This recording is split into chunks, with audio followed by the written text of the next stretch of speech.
Okay, guys, we are live. So for those listening at home, welcome to the Dungeon Musings YouTube channel. My name is Kevin Madison, and I will be your friendly Dungeon Master. Or actually, I won't be. I'll be your friendly Rolemaster this evening, because tonight we are carrying on with our October campaign, playing Rolemaster 2nd Edition, aka Rolemaster Classic.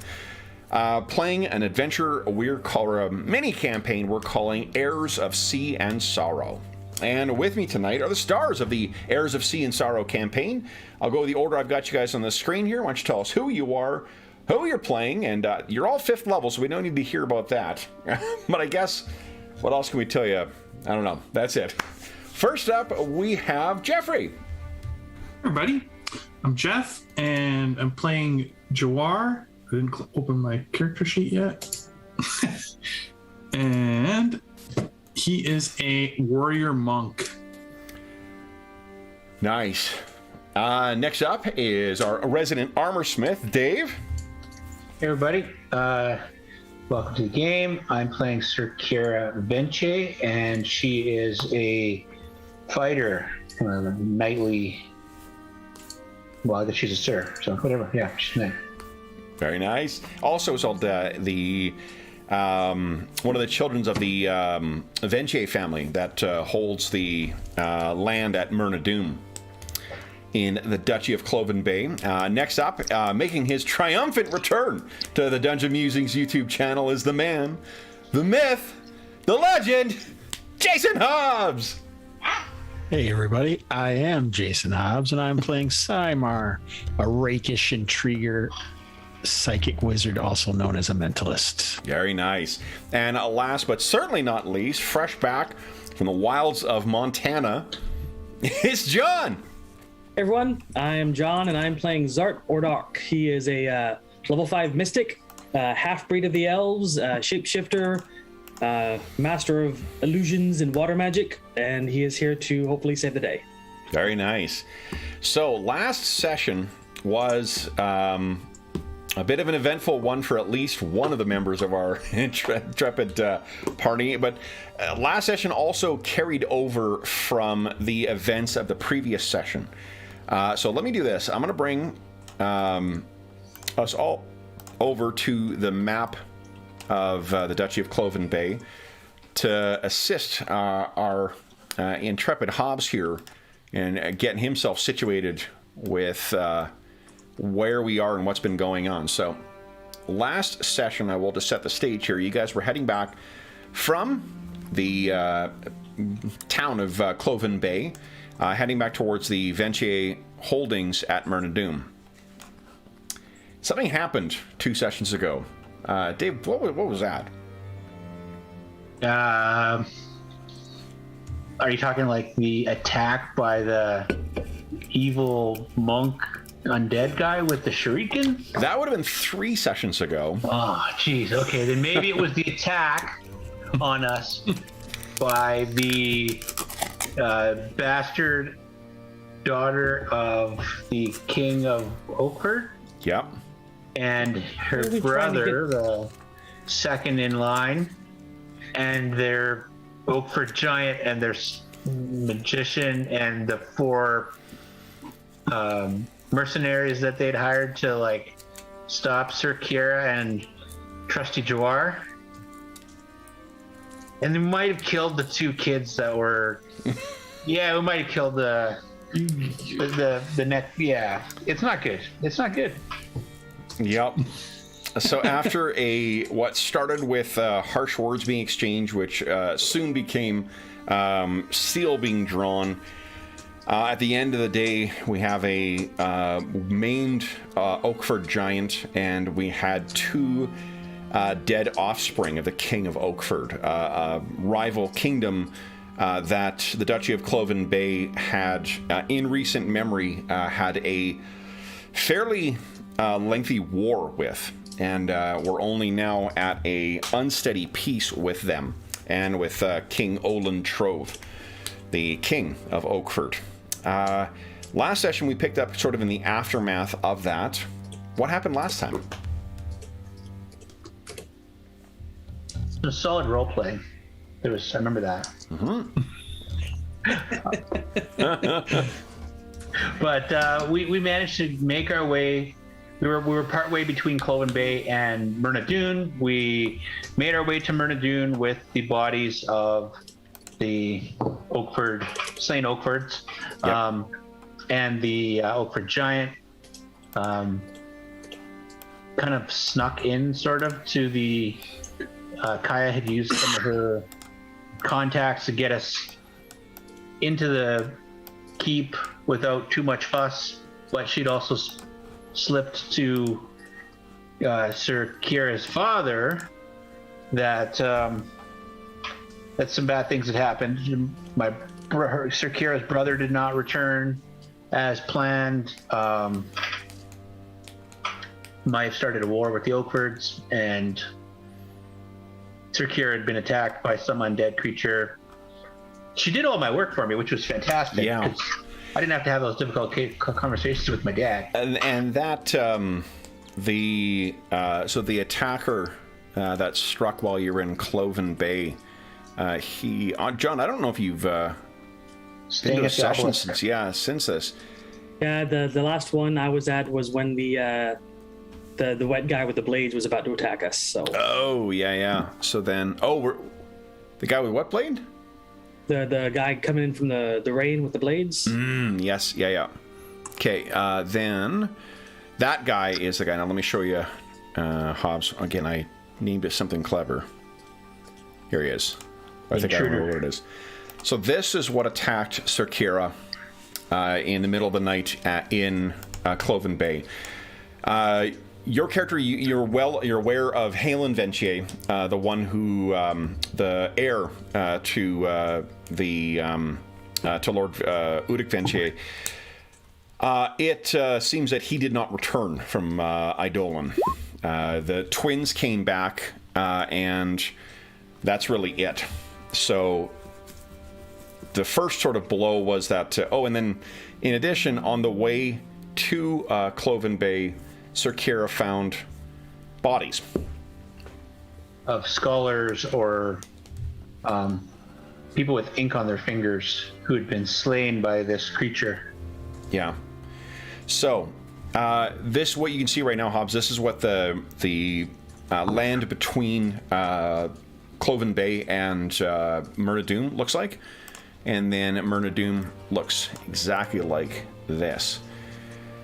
Now, I think our scene, I guess first off, is there anything else that you want to reveal right now that occurred last session? Oh, we may have had this, secret location conversation with my dad, and he may have, started talking some stuff about not really being who he is, and then pulling out ancient artifacts that he's not supposed to have, and passed Sir Kira some pretty fancy sword, but he also had a crown. Did not have a crown. Oh, he did not have the crown. Nope. You're aware that there are the 3 artifacts that are for each of the realms: the Sea Dragon crown, or the Sea Drake crown, Sea Drake amulet, and the Sea Drake sword, or the sword of the Sea Drake. Yes. The sword is what seems to have been passed to you. Yes. So our scene will open with Sir Kira lifting that sword up. Hobbs, you're not in this. Simar won't be in this scene just yet, but you will be coming in momentarily.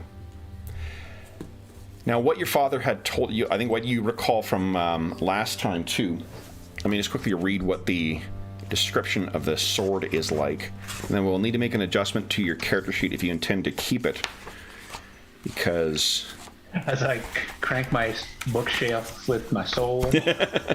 Better that than your shins, though.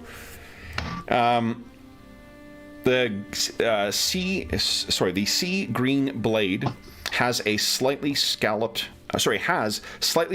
edges and a delicate tracery of silver.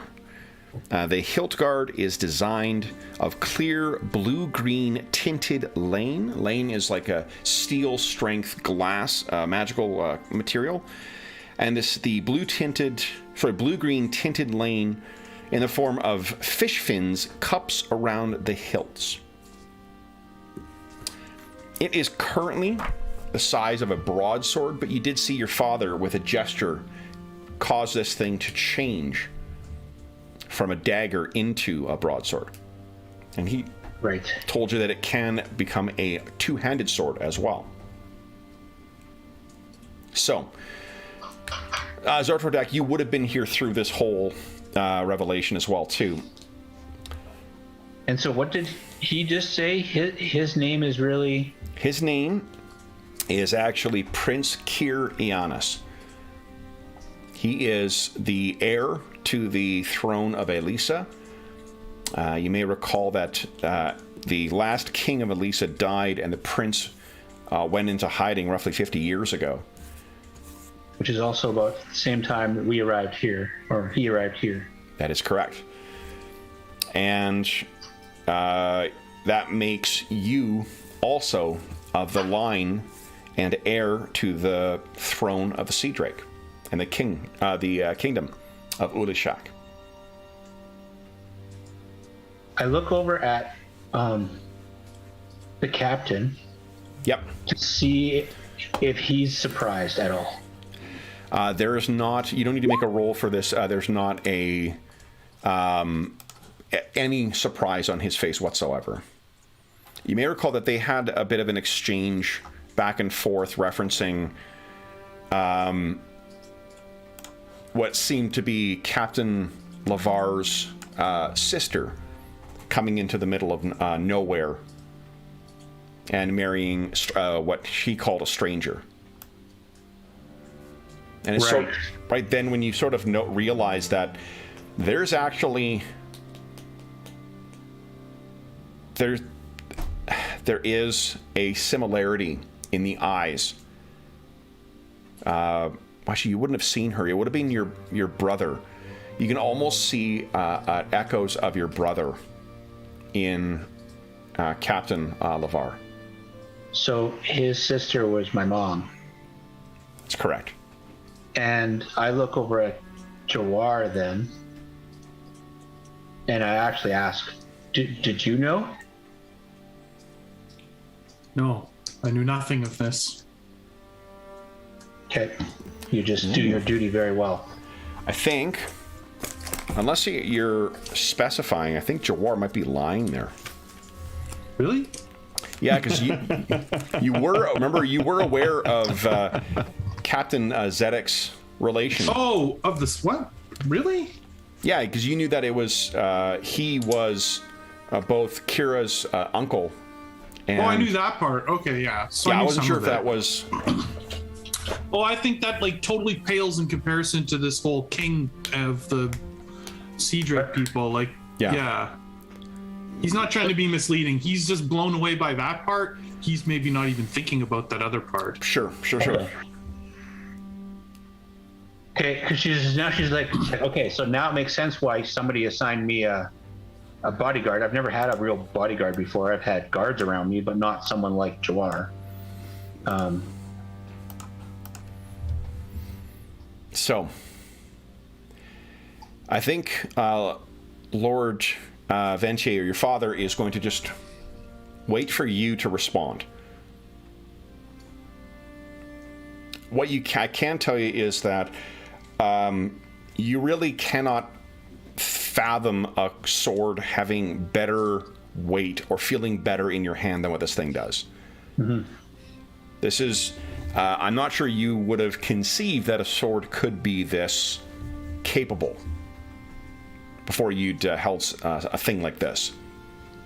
It's funny because with all of her martial prowess, I picture Sir Kiera initially enamored by the sword, but like now her brain's putting all the pieces together and she's trying to figure out like who knew what, and then she's like literally forgetting about this gorgeous sword in her hand for a second, and then she's like, oh, right. What must I do with this, Father?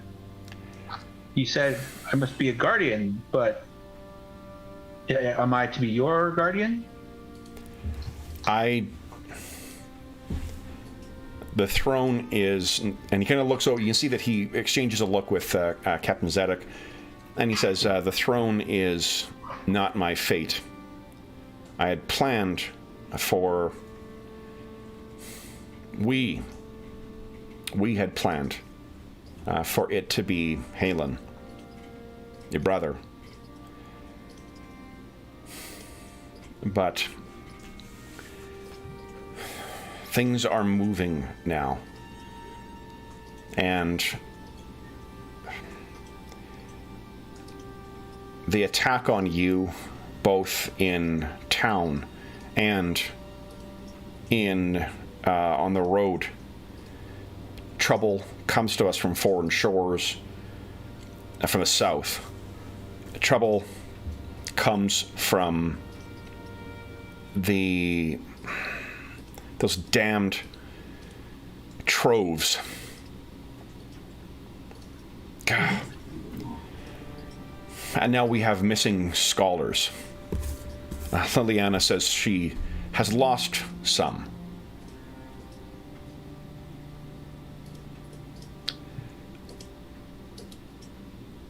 For now, this small part of my plan can come to some resolution. I should have told you. I should have told your brother. Whatever dreams he's... And he sort of shakes his head. I need to consider what our next step is, but it is clear that someone is coming for us.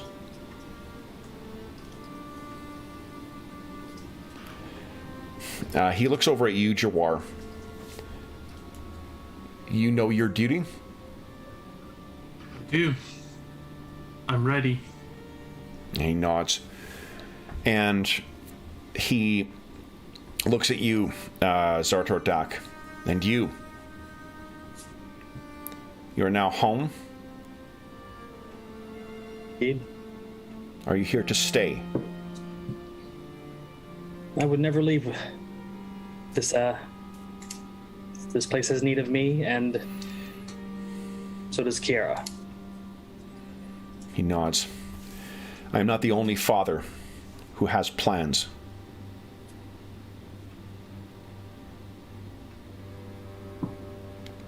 He kind of leaves it at that. Then, this has been a long day. There is much to consider. And you kind of hear there's, I think Kaya has stepped out to sort of check on things, and then Kaya has come back into this secret, his private sanctum here, and whispers something to Ventier. And he sort of screws up his face at the response, and he's like, "Here?" And Kaya says, "Yes." And he shakes his head, "Why?" And Kaya sort of shrugs. And he, Lord Ventier stops for a moment to kind of consider. And then he says, "Dorek's son is here."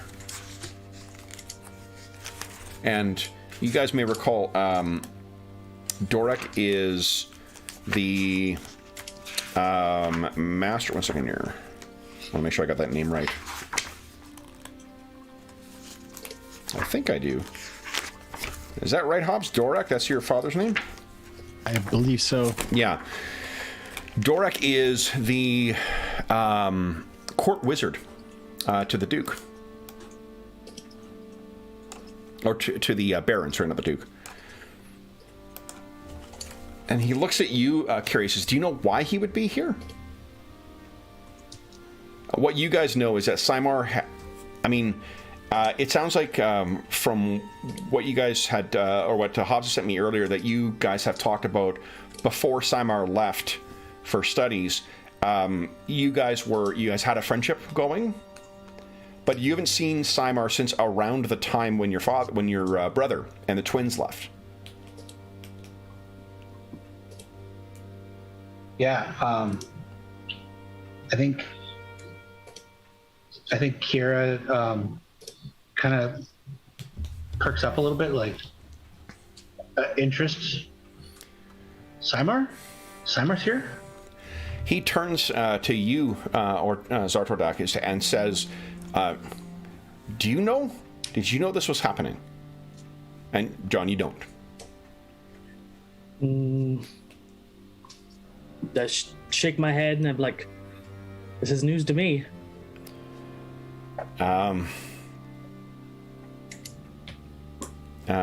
What Lord Vinci then says.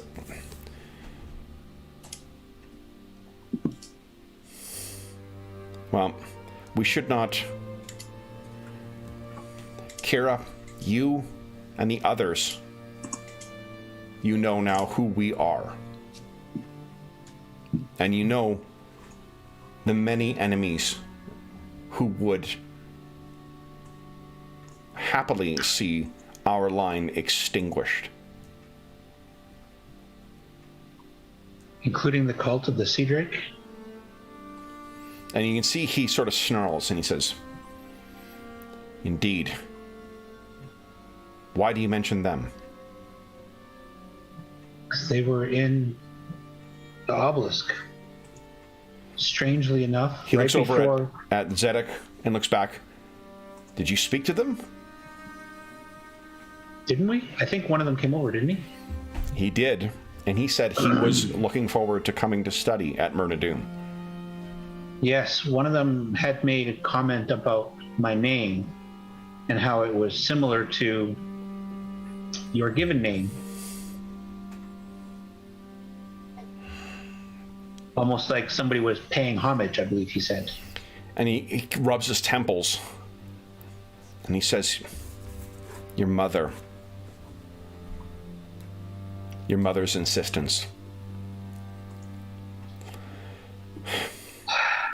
If they come here,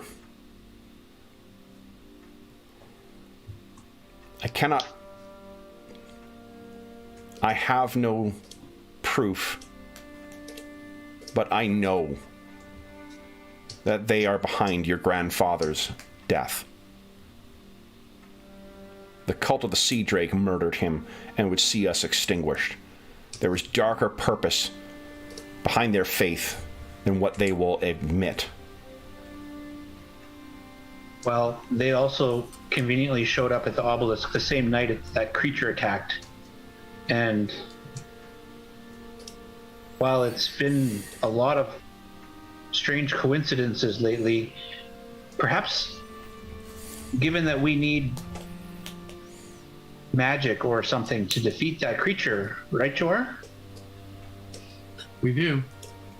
Maybe Zartor Dak's return home and Simar's return might be something to balance the scales. The Count, he knows who I am and who we are. He has long known. The Count? That would be... Duke. Dutch, I keep saying Count. Duke Aldous Renovar. Oh, the Duke, okay. The Duke. The Duke knows. Aldous has known. Aldous is a loyal servant of the Sea Drake. He has long supported our family, as has, and he gestures to Captain Zedek. Zedek and your mother, though their family is from Eidolon, they have connections to Ulashak of old. We have allies, but they are few and they are spread. They are the ones, and he gestures to the box to the side. They are the ones in my youth who helped me retrieve this. And to keep word, an eye for those. The crown, the amulet are not lost. They are held by our enemies.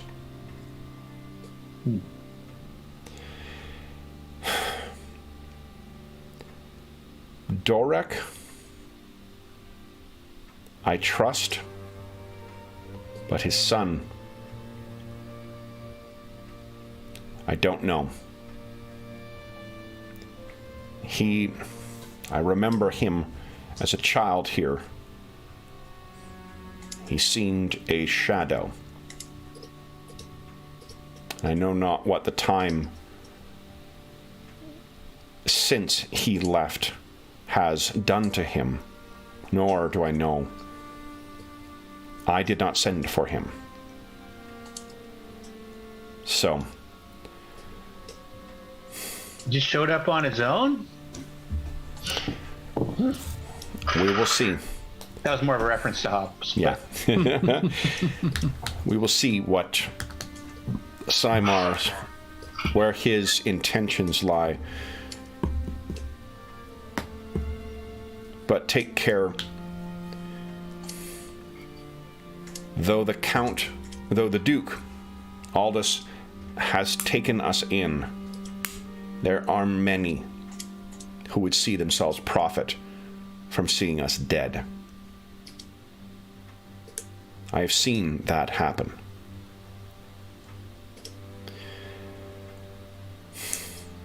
But if he's come all this way, we must not keep him waiting for longer. So, what we will, unless you guys have anything else you wish to ask him here, and your father will also give you a what do you call it? A small sheath in which to keep the sword of the sea drake. It's a very, very plain looking, something that would only fit a dagger. Okay, I think she'll take her belt and open it up, and then slide the sheath on. Maybe on. I think she's right-handed, so it'll go on her left side, and she'll just kind of cover it with her cloak so that it's not. Sure. So first thing you need to do is get this thing changed, though. Why don't you give us a? Let's see here.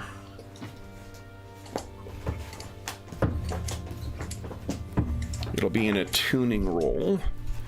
Tuning? That sounds magical. Yeah, you have no training in, so you're just going to be rolling your your raw attribute. But let's see here. You do have a benefit of plus 30 because of your bloodline. Anyway, anybody can help her? If she needs it. But let's see how she does. So I'm using what?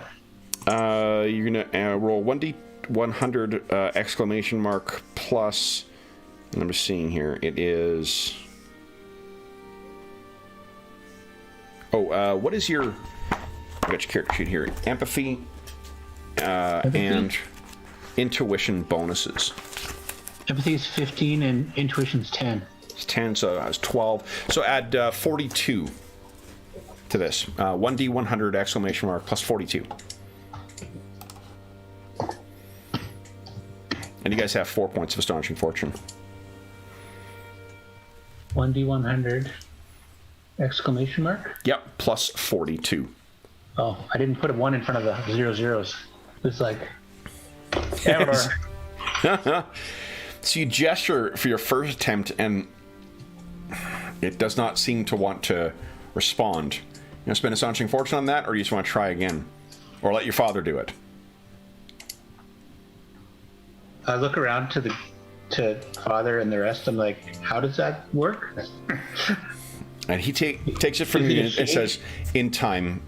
And he gestures, and it goes down to the size of a dagger, and you're easily able to fit it in your belt. And how do I get it back to being a sword?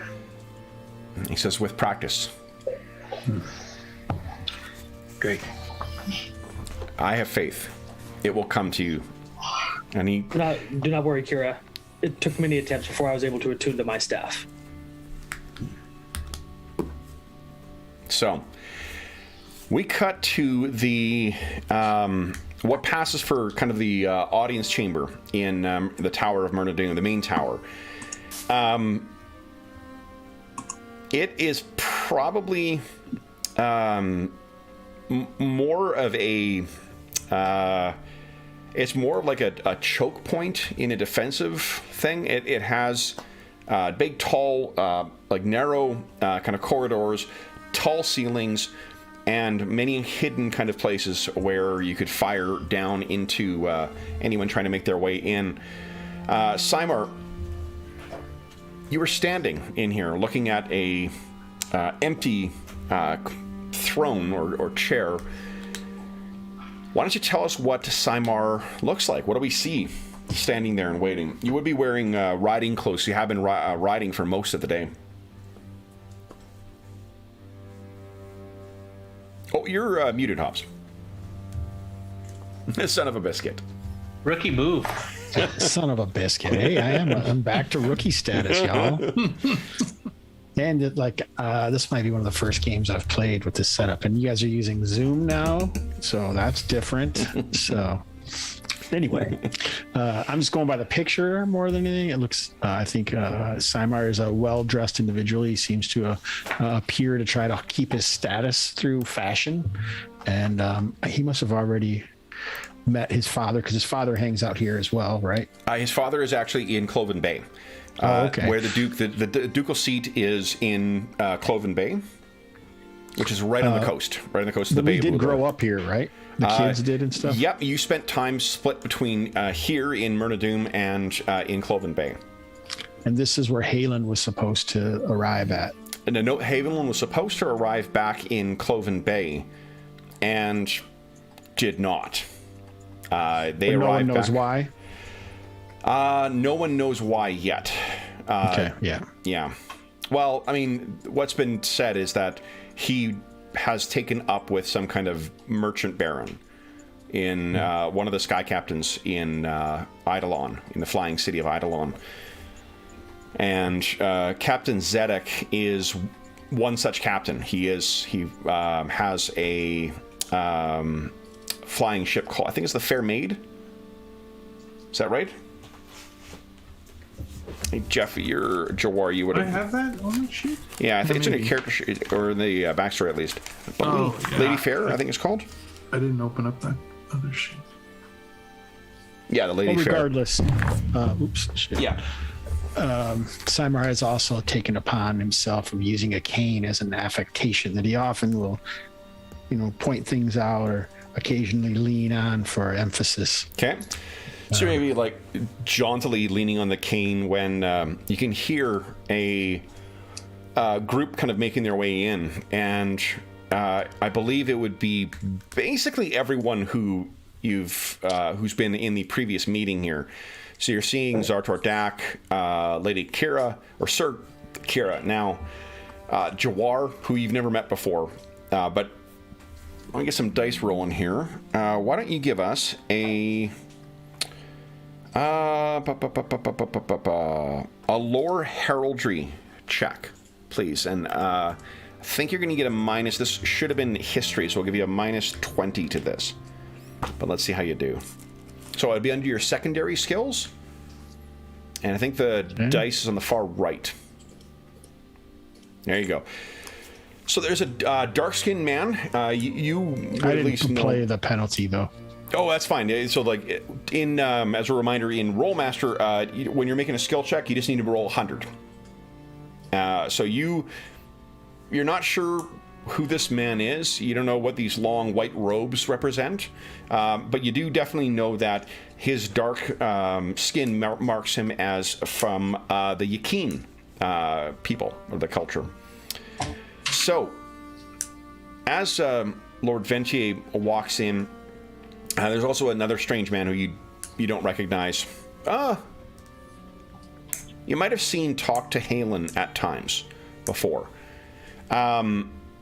He's dressed like, I mean, to be honest, like a merchant or a sailor.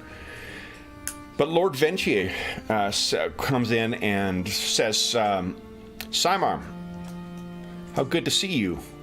I had not heard that you had returned to Cloven Bay. What is the good fortune that brings you to Myrna Doom once more?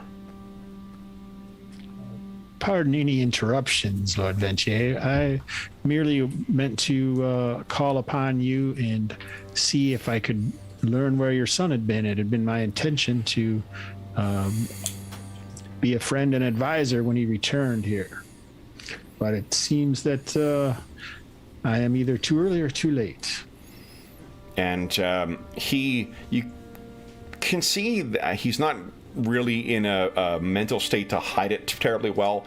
You can see that there's like his brow noticeably furrows when you mention his name. And he says, "Alas, Simar, I fear that your trip may have been for nothing, for my son has not returned. Though," and he gestures to Zartor Dak, "our household is greatly augmented. Again, I did not know that you had returned. Where had you gone, Simar? We'd heard no word from you or of you in many years." I took my studies to the flying city of Eidolon as well.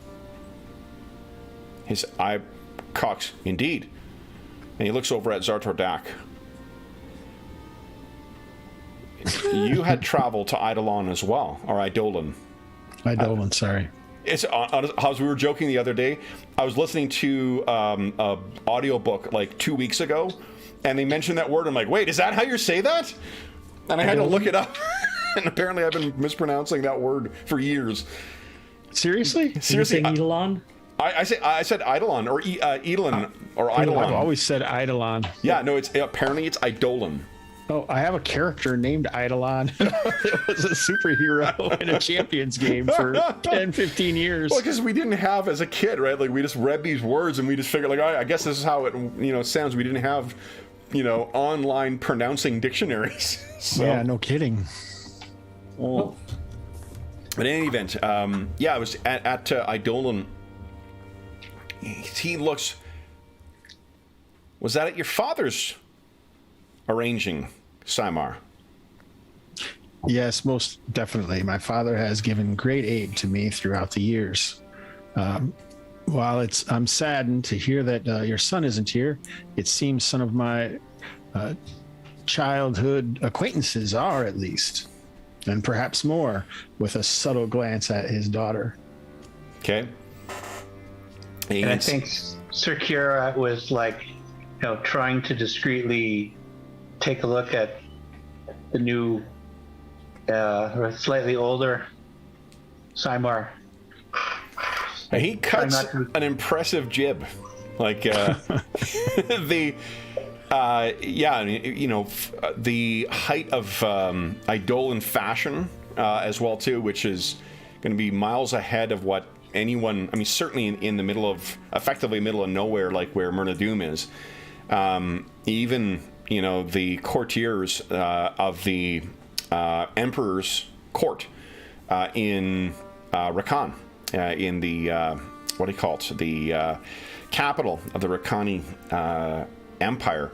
They would be jealous of just how absolutely peak high fashion that Simar is dressed. Jawar, what do you make of this? And Zartor Dak, the fact that you didn't ever see Simar around in Eidolon or in... It's not surprising. The Selkai, the city beneath Eidolon, and the flying city itself, Eidolon is not huge. It's a metropolis, but it's not millions of people. Selkai is. Selkai is one of the biggest cities in 2 continents. But... what do you make of that? Well, I note that Simar dresses really fancy, and Zartor Dak, he's got some style, but he tends to avoid those kind of people, so I don't know. What do you make of him having been present in Eidolon the entire time that you were there, with you being unaware? I wonder how he managed to keep that secret. Yeah. So what was that, Dave? They knew each other prior, right? Like they were both here before. Yep. Find that surprising, because Zardardak loves to sniff out secrets, and that he was caught unaware of that particular bit of information makes him suspicious. And what about Jawar? Jawar is immediately suspicious. Just the timing of him showing up here is fortuitous to this new discovery of Sir Kira's position. Plus, he looks sketchy. There is also, not for nothing, this is like hours after the two Trove children were murdered. Or killed, at least, not murdered. So, Symar's, his father's loyalty is probably to the Duke first. Then he may have some consideration for Lord Ventier, but in any event, Lord Ventier says, well, Symar, is there any other business that brings you here? Apart from this, unfortunately futile attempt to meet up with my wayward son. Well, my father still serves you as well as I know, and I would like to do the same. So remember that Lord Ventier actually serves. It's kind of the other way around. Lord Ventier is a vassal to the Duke. Oh, I thought. Oh, okay. And your father serves the Duke. Oh, okay. Shoot. All right, I see that. Oh, well, since my father serves the Duke, we both thought it might be best if I could offer assistance to you during this early stage in my career. He sort of, takes a moment to study you. There may be House Ventier has always been open to those who would look for a home and a place.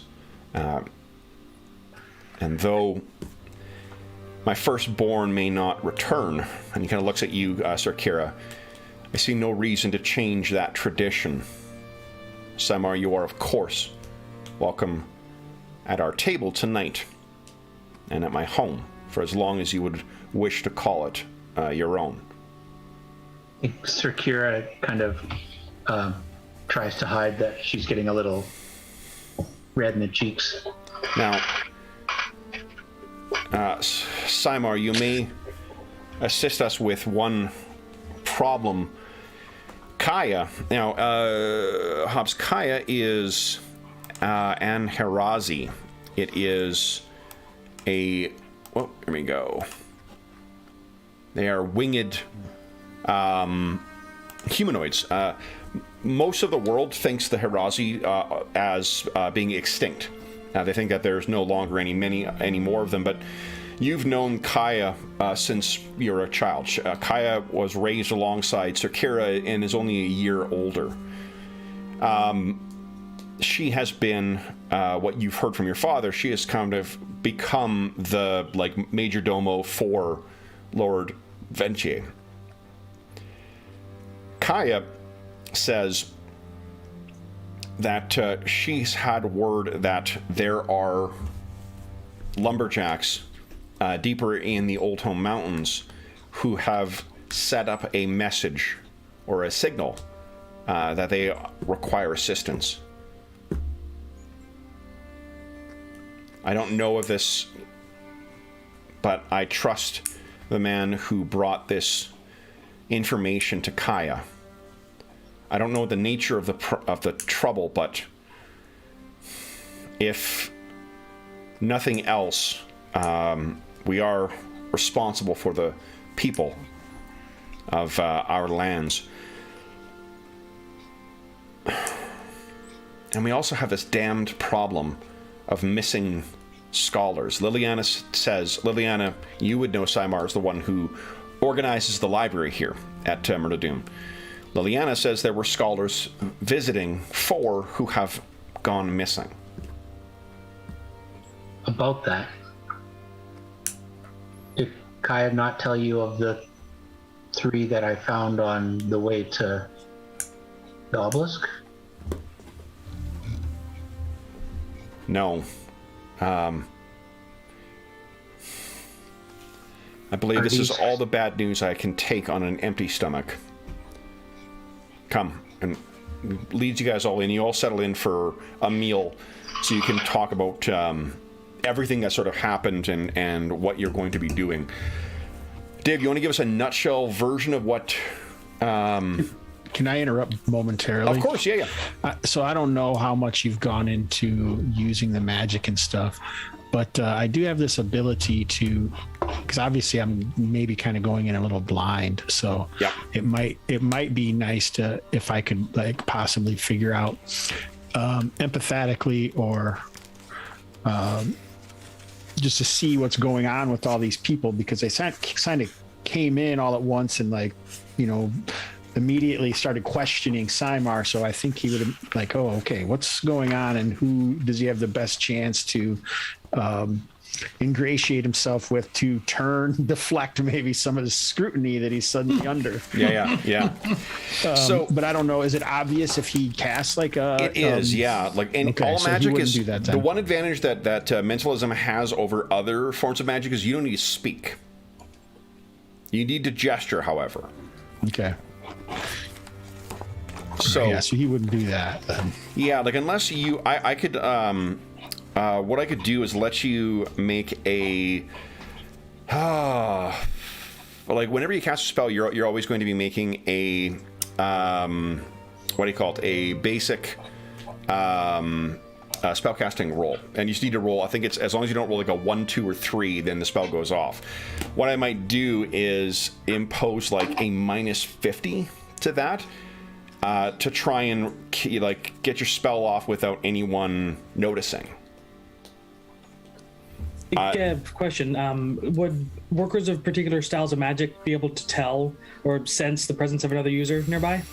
Unless you're using a specific spell, like there are spell lists that deal with actually sensing different kinds of magic. No, but you can see it though. Like there is a visual, like in other old school games too. There's a visual component to it. Okay. Mentalism is not like the spells themselves. The effect is basically a bunch of psychic abilities. It's a ton of those things, but it's not like D&D psionics where there's not really a manifestation for it. You know, I mean, AD&D psionics, modern, like 3rd edition forward, they look just like magic. That's what this stuff is. So, unless there's a spell that you wanted to cast before everyone arrived and maintain it, did you have one in mind, Hobbs? Yeah, there's this spell called Empathy that you can look at, you can move through to see what people might feel or think at the time. Or let me see. I lost it. I had it here. Yeah, it's under the Mind Merge list. And if it doesn't work, that's just me not necessarily knowing. No, and I mean each of the spells. So they are a number of rounds per level. So it's 5 rounds for your character. Each round in Rolemaster is 10 seconds. So it'd be so there's no way he would know that they were on their way in order to cast that, probably. No. And it would be too dangerous just to cast a spell in the throne room. Yeah. Well, because who knows who's watching. Yes. You learn what Jawar's hidden talent is. Oh shit. Jeez. So then if you're not going to cast any magic, you can go down. I think that, like, apart from the suspicious looks from Zart or Dak and from Jawar and perhaps Captain Zedek as well, I mean, Kira seems to be quite glad to see you. And Lord Venche seems no different than how you've always sort of known him. He's just got a barking, commanding kind of presence to him. So what he, having sat down now, Kira, what is it that you found? Just to bring Hobbs up to speed, for what you found on that first night, or first the ride out. So when Sir Kira was heading south, I guess, to Cloven Bay, she saw some birds flying around, and she investigated and found 3 bodies and embedded into one of the bodies was a broken shuriken, and it looked very similar to the one that the intruder had used to attack her. So perhaps a connection between somebody trying to kill her and somebody taking out these particular scholars. Scholars, you would know as well, Hobbs, that scholars come and go from Murdadoom because of the eclectic type of knowledge that is accumulated here. There are other places that have more impressive libraries and a longer, lineage to them, and a wider collection, like the Library of Nomikos, the library at the Griffin College. But this place has become it's a regular scene for people to be arriving in Cloven Bay and coming and going. This is what you grew up around as well. So when you say scholars, is that like with a capital S or a lowercase s? That'll be a lowercase. Okay. Yeah, what their actual class may be. Some may be magicians. I just didn't know if there was some group or something that might be called the scholars. Well, I mean, if you ask Sir Kira about it, what she may be able to tell you is they appear to be, they are likely Southerners, which means, and I can't remember, Hobbs, were you ever into any of the Shadow World stuff? Not really. We had it, but I don't know that much about it. Okay, so let me give you a quick kind of whistle-stop tour here. This is Jaiman, the continent on which we are playing.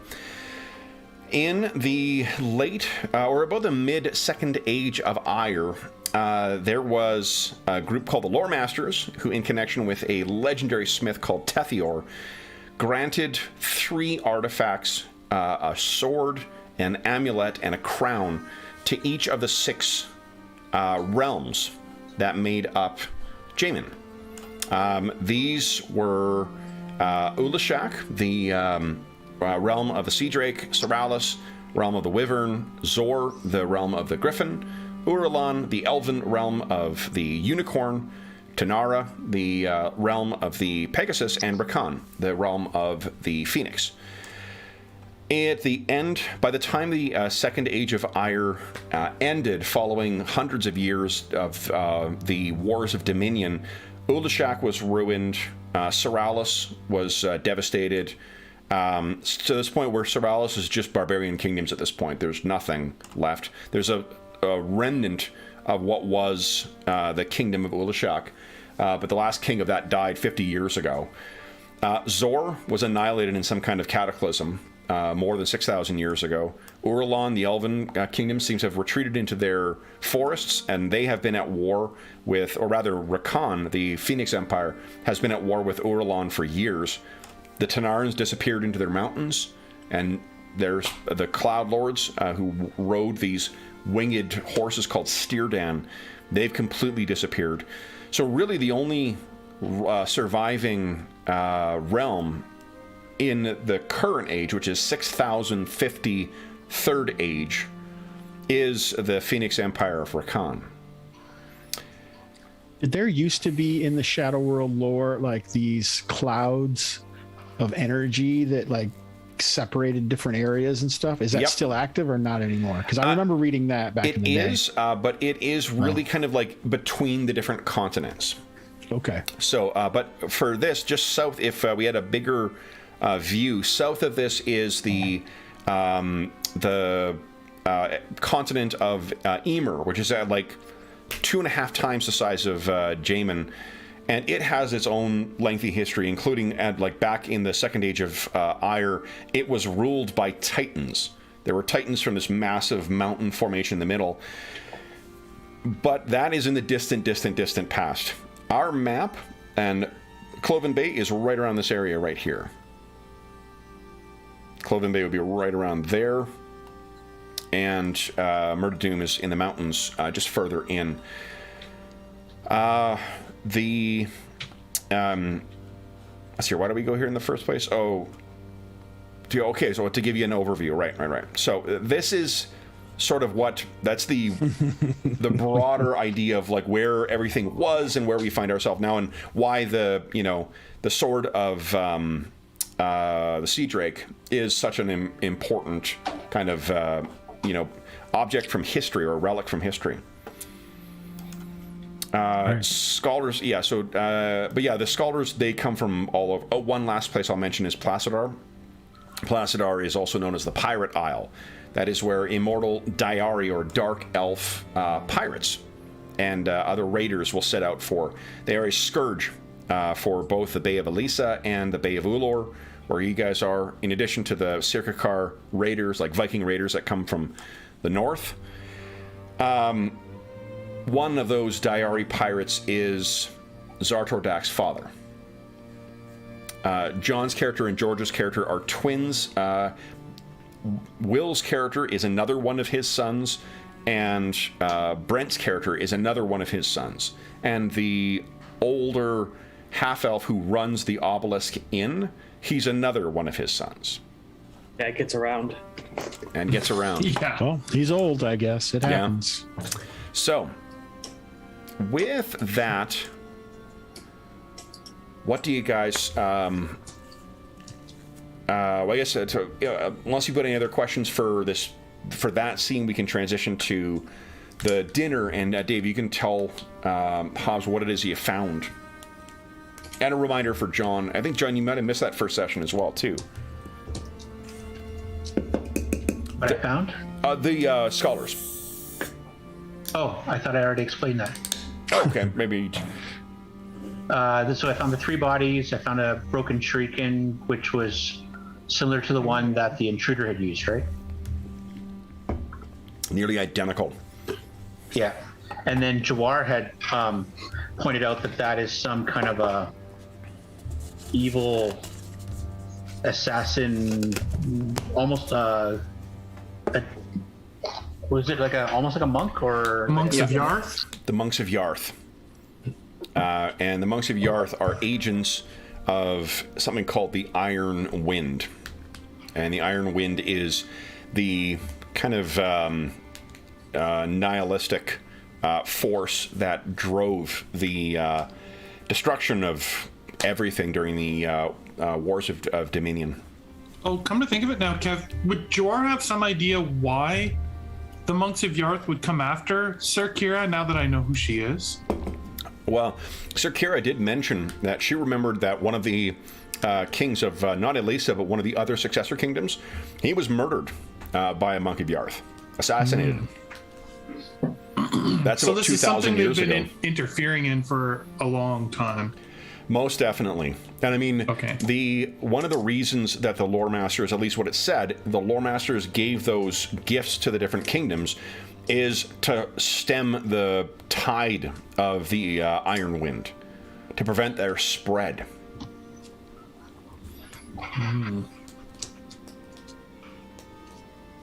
So Sir Kira leans over to Zart, to Ordak, and says, do we have any idea what's expected of us now? In your role as a potential heir, not a clue. But not it's not common knowledge, so it's not like we're going to proclaim. At least I hope we don't. Well, I would start worrying if your father or anybody in power wants to start using you as a pawn piece and solidifying political alliances. Then it could be that they're making a power play. You can feel free to have like this. This is not really like a formal state dinner or anything like that. Like if you want to walk over and have a quick word with your father or with Captain Zedek or anything like that, you can feel free to do that, or with any of each other as well too, just like what you're doing right now.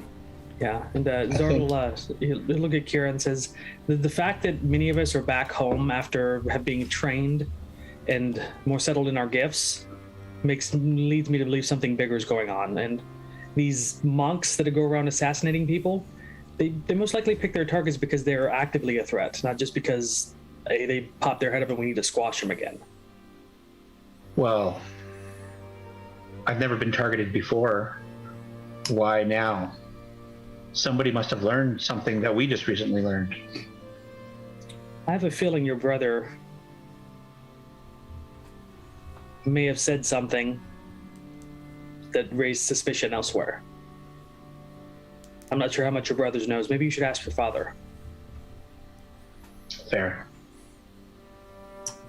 Neither you, from his answer from earlier, that he should have told you, he should have told Halen. I think you can take that Halen had no clue. Yeah.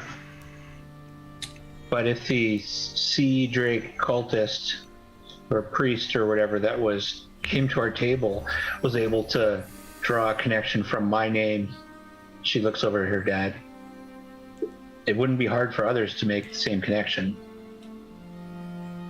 No. It's guessing, but if they're looking for answers, they're looking for someone to hate. Maybe we should look into any of the lore surrounding the your family name, see if there's anything that would cause concerns for higher powers to extend their hand out and interfere in things. I mean, surely that's evident, isn't it? Do you mean the Venche name, or do you mean the proper name? Both. Well, I mean... Well, the Venches and the Oakford aren't doing so good right now. And then again, there is no other heir to Elisa apart from that lost prince, who is apparently Lord Udic. If their family is extinguished, there's no more kings in Ulashak. And Ulashak joins those other kingdoms. Seralis, Zor, all those nations, Tanara, that once had kings or queens to stand against the Iron Wind, another one that has nobody. Well, that's something we can't allow to happen.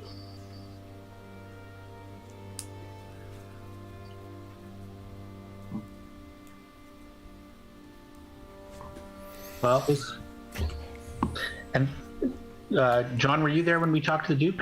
No, I think it was just Jeff and I, right? Yeah. Sir Kira will lean to the other side because I'm guessing that Jwar's not going to sit more than 2 spaces away. So she'll lean to her other side and she'll go to Jwar. The Duke had mentioned demons, right? Isn't that what he said that were troubling the Isle? Water demons or something? Sea demons. Sea demons? Yeah, he did. Let me bring us to the map here. It was at Tower Cove. We should inform my father that was something that the Duke had asked us to. He said he would be marshaling forces to help those in Tower Cove. Yeah, if Zardo Ordak was there, like we assume he was, he's very interested in this particular event. So, Sir Kiara will just look around the room and see, like, is this the group safe enough that she could mention, like, Duke's business? It's pretty close group. Simar is Dorek's son, so, you know, anything... Yeah. Dorek is the thing. Oh, one other thing that has actually a new development... I am mindful of what you told me, Hob, so I'm curious how open Simar was with his father when he learned that what the Duke plans is for Sir Kira to marry his son. Oh, so how honest I was with my father about that? About your feelings towards Sir Kira. Oh, well, I'm sure that... at this point, he would just be trying to be the dutiful son. Because, I mean, my other question was, like, what happened to all my other siblings? Because it says I'm the last one alive, for one thing. So I was curious about that. That's a little nerve-wracking. Yeah, I'm wondering, is life that, is hard. So the where the Duchy of Cloven Bay is located, like... to the north there is Seralis. There is a city called Saril, and there's a person there who fancies himself the king of Saril, and he calls himself the king of Seralis, and there are rumors that he has recovered the Wyvern crown. No one's seen any evidence of that, but that's what the scuttlebutt is. Apart from that, it's nothing but like, power that extends to the how far the person who has a keep can control it. It's nothing but warlords and bandits and the mercenaries that the guys fought a couple sessions ago, the Sorrellan mercenaries. That's what how they make their money, is they'll just hire on and earn some cash to be able to send back. But there's no real formalized kingdom. The Duchy of Cloven Bay is, apart from Sarrel, the kind of the center of, and this whole region, the center of an actual kingdom. You're in the middle of nowhere. And what that means is that life can be challenging. 2 years ago, there were some Sirkakar raiders who actually attacked in Cloven Bay. So you may have had sailed right into the narrow bay and tried to take things. Sir Kira actually was knighted as a result of that when she helped drive off the raiders. One of your siblings may have died then. Your others may have died if there were others that were sent to Eidolon, and it's no cheap thing to do. The fact that you were sent to go and study at one of the best schools of mentalism anywhere in the two continents, that is not something that most servants of the Lord can afford. So your other siblings either may have died when they were younger or died in service to the Lord in some way. Do you think you were the only one who had any magical ability like your father, or do you think the others had some kind of magical gifts as well? I hate to think I'm the only one that did, but I don't know exactly what those were, because it seems like I must have spent some time on my own growing up a lot of time away from court. Yep. At the Dukes, because not only did I spend a lot of time here at Myrnadum, I also took some time to befriend this Reggit Shane guy. So yep, did a lot of different types of training on his own, apparently. So Shane is actually the one who the bit I told you about I forgot that you had a connection with him. So this is Reggit Shane. That's actually the one who let Kaya know about the attack, or the signal from the what do you call it? The lumberjacks. Yeah, about a day's travel into the old home. One of the things that Myrnadum does, in addition to hunting and to having the scholar, the library here too. There's also there are white pines that are deeper into the woods that. There's over the course of refurbishing and rebuilding Myrnadum, that the Ventier family has built as a pretty profitable enterprise, something that benefits the duchy in general. And there's a sort of I can't remember what we called it, Pine Home or something like that, or Deep Pine Lodge. There's a lodge that's further back, about a day's travel into the woods, where the lumberjacks sort of, it's their home base. What they do, there are some hunters who were out and saw the telltale white smoke come up that is like the SOS from the lodge. The lodge, the trip from Cloven Bay to Myrnadum is, for the most part, as safe as traveling in the Rockies in Canada. There's wildlife and whatnot that you need to be careful of, but you're not going to be waylaid by bandits or something like that. But the deeper you get into the Old Home Mountains, the more dangerous things get. So what they realized is that they had to build their lodge to also be kind of a defensive point, and lumberjacks can't fight. Whatever might be garks and other nasty things that trolls that can be found in the mountains. So they're trained to sort of all get themselves to a safe point, secure the lodge, send up the smoke, and then wait for rescue. So I think so I forgot that you knew him. So Reggit Shane would have actually pulled you aside as soon as you rode through camp. Because you have to ride through the settlement of Myrnadum before you make your way to the actual keep. Okay. So he would have told you that as well. You would have been aware of the specific threat, and that's only like today. Earlier today is when the hunters got back, and they mentioned that they saw the white smoke coming up. So I think part of my initial audience with Lord Ventier would have been a request to, go find out what was going on there or something. If that's what you're intending on doing, you certainly can't do that alone. Right. And he looks over at Sir Kira. We are beset by many things, and there are many things scratching at our door. But if we turn our back on our people when their need is here, we will prove ourselves unworthy of the station that we occupy. And he hasn't let slip, who he actually is to Simar, but he's letting you understand the double meaning of that. So I think she'll mention what the Duke had said about Tower Cove and the Sea Demons, and that the Duke may be needing our aid sooner than we'd expected. Then we have Liliana's missing scholars and perhaps murderers. We have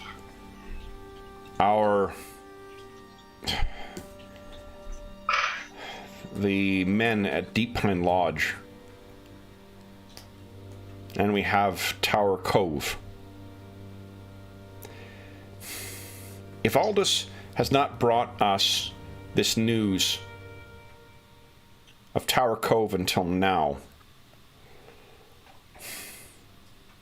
I think it not a pressing matter that need be done tomorrow. And he will understand, surely, the need to reassess. He kind of looks at you for a second, Simar, then looks back at you and leans in, Kira. How did he take the news of Halen? I'm trying to remember. I don't think he seemed all that surprised. Like he was, he understood, and he would. Yeah, he didn't seem surprised, if I remember correctly. Or did I get that wrong, Kev? No, that's right. You're absolutely right. But didn't he also have his son run off with? Was it witches or something? Oh, a witch? No. Whose son? What happened to Dumas? Dumas is squired to a noble. Yep, a noble in Elisa. So he has been squired there, and what the rumor is that he's taken up with the cult of the Sea Drake. That's what it was. Yeah. But he's apparently returning sometime soon. So he says, but this is... What do you think? Which of these issues...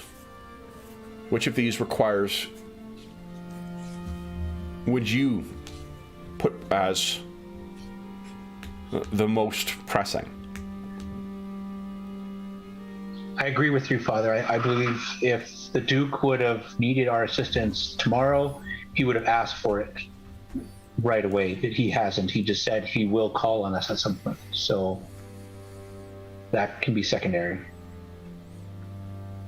I agree with your assessment. Simar, have you come prepared for the backwoods travel?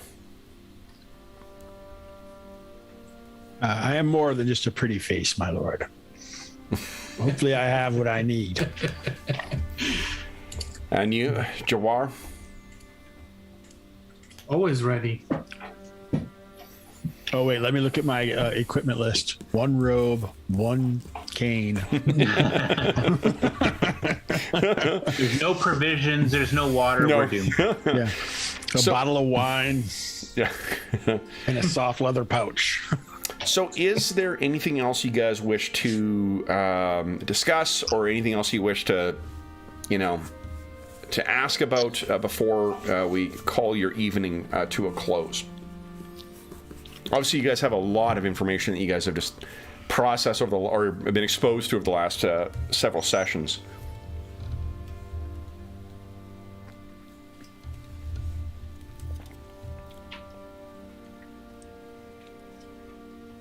Yeah. No, to be honest, Father, I'm eager to just get out there and just move around and do something. All these events and things that have transpired are filling my head, and I feel almost like I don't know, like a dam that's ready to burst with the weight of the lake behind it. Then,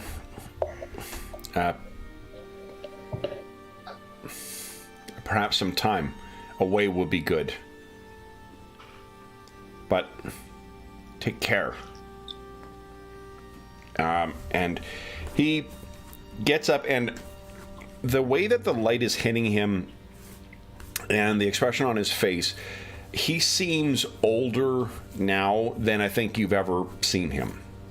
He's not a young man by any means, but he... the way the light from the lamps, on the table, the candles and whatnot hits him. His eyes, you can notice, have bags under them. He takes you with both, hands on one on each of your shoulders, and says, "But take care. There is much that rests upon you." And he looks at you, Jawar, and says, "Keep her safe."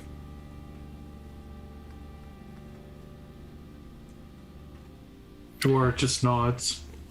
He turns and makes his way out, and he gestures to Zedek, who's remained fairly quiet through most of this, and then he and Zedek will depart. How do the rest of you guys spend the rest of your evening? You know that you can be outfitted with pretty much anything you can picture that you would need from Myrna Doom. You can access.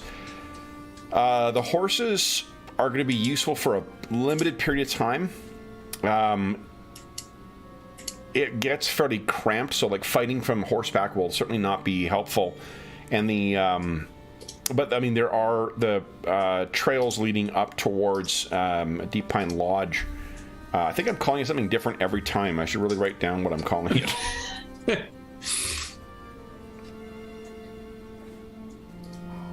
Okay, Deep Pine Lodge. It's navigable on horseback, and you guys do have enough spare horses so you could. And Simar, I think you wrote up on something. But I'll leave it to you guys. So anything else you guys wish to secure before you guys head out? It should only be a day's travel to get out to Deep Pine Lodge. No. Good. Unless in game terms, Kev, you're telling us that we need to go shopping, so that we can use the stuff later. No, not at all. Not at all. You, if you guys, I could pull up the book. I think. PDF, do some shopping. You can spend a couple hours buying stuff. I'm good with that. If there is anything you wish to have with you, it's fine. Otherwise, we can assume that standard kind of camping supplies that you guys would have. Why don't you give us? I don't think we won't take horses then if they're not really going to help much, right? They will help you get there a little faster, but Zart will prefer not to be around horses. Zart is a proficient rider who loves horses and wants to ride a horse every day. They tend to be spooked by my presence. Then if you guys, a day's, it's around the same length of time. It just means that it's a little easier on the riding on horseback. You're able to go further than you are on foot. But if not, then you guys turn in for the evening. So Kira, why don't you give us a weather was it weather watching check? Let's see what the... Oh, here we go, folks. I was gonna say during the dinner, I think there's probably some time where I don't know, we're smoking or relaxing or something, right? Conversing. Yep. So I think Simar would take some time to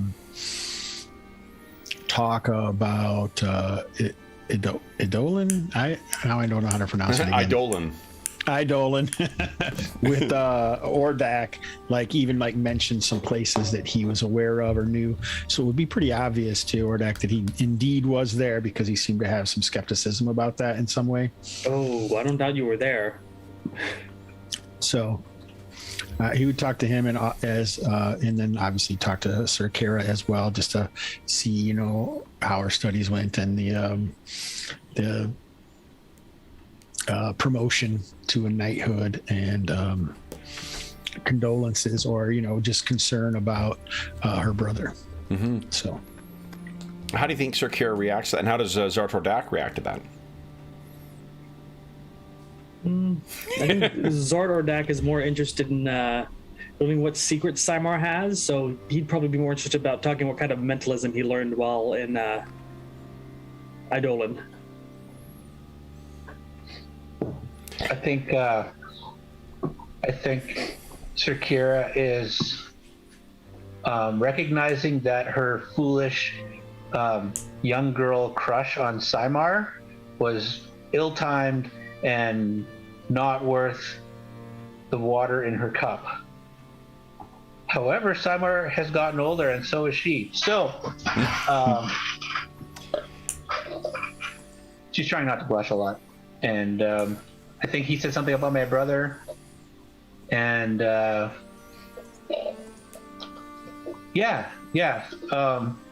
right. He didn't come back. I wasn't expecting him to. I really wasn't. Mm. Well, no, maybe. That's not true, but I think she's a little flustered. She's not really making any sense. So what, to give Hobbs and John's context for the type of magic that Simar uses, Simar you can think of it like his training would have been the classical kind of mentalism training. What a pure mentalist, each of the different realms of power has sort of a archetypical wielder, and for essence it would either be magicians or illusionists. For channeling, it would be either the animist or the cleric, and then for mentalism it's going to be the mentalist. So, or the seer. I think the seer is a mentalist user as well, too. Though maybe I'm wrong about that. I said it. Anyway, as opposed to Zartor Dak's training, which is he is a hybrid caster. So he is a mystic, which draws from both essence and mentalism. His would be more of a kind of hodgepodge together learning, as opposed to the classical studies that you would have participated in, Simar. So, go ahead.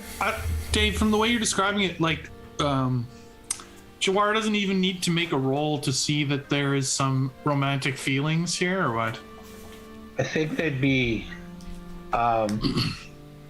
they're new, but yeah, they're like, she's like, yeah, imagine a girl just out of high school who suddenly realizes that the guy she was crushing on a long time ago has actually grown up, and he's a little more handsome, and he's got a little flair, and yeah, she's trying not to hide it, but it's pretty obvious. Okay, because then if he notices it, I believe after the meeting that you two would have, Jawar would pull her aside and say, "It's not my place to tell you what to do, but I strongly would suggest that now is not a time for romance." It should be like, what? And like, what do you mean? Like, your focus must be on the dangers around you at all times. Assassins creep in the night to slay you in your sleep. Now, logic says I shouldn't sleep alone.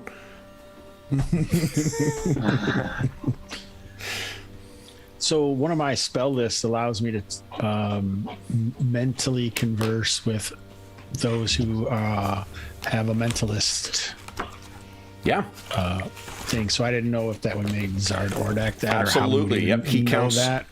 He counts as both. If you wanted to, merge with that has a duration of concentration as well too. So you guys could have done that and then carried on your conversation telepathically. That would have been weird, wouldn't it? Hey, brother. Not necessarily for allows two mentalism spell users to communicate mentally and exchange power points. Yeah. Exchange PowerPoint, you say? And I don't believe that's a spell I have access to. Simar does have a deeper well of PowerPoints than what Zartordak does. No more hit points, too. The one I was thinking of is Mentalist Tongue. A caster may mentally speak with another spellcaster of the mentalism realm. So I don't have to merge necessarily. I can just... Well, remember, you're only able to cast up to 5th level. Yeah, this is the first level of Mind Speech list. Oh, Mind Speech. Yeah. I forgot you had that, too. Yeah, and that's only one PowerPoint then, too. Interesting. Well, they're doing mind speeching over on the other side of the room or wherever. I think Sir Kira is listening to Jawar, and she's remembering the terror of that creature in her room, and she's like, "Thank you for the reminder. This hasn't really happened before. I'm not even sure where my mind was or how." Yes, we have to focus on the task at hand, and we'll help the loggers, and then perhaps go and see the Duke about the sea demons. And all the while, you must keep yourself safe. Jawar will reach out and put a hand on her shoulder and say, I don't mean to be scolding. We all wish we had time to stop and have romance in our lives, but some of us are born with a more important purpose, and it seems that is you. And I would hate to see anything bad happen to you because of it, and a distraction like Simar. Yes, and perhaps he will be helpful. He and Ordak have abilities that I can't even fathom, that perhaps will help us against that dark monk. I do hope so. The assassin. I don't like calling it a monk. Seems wrong.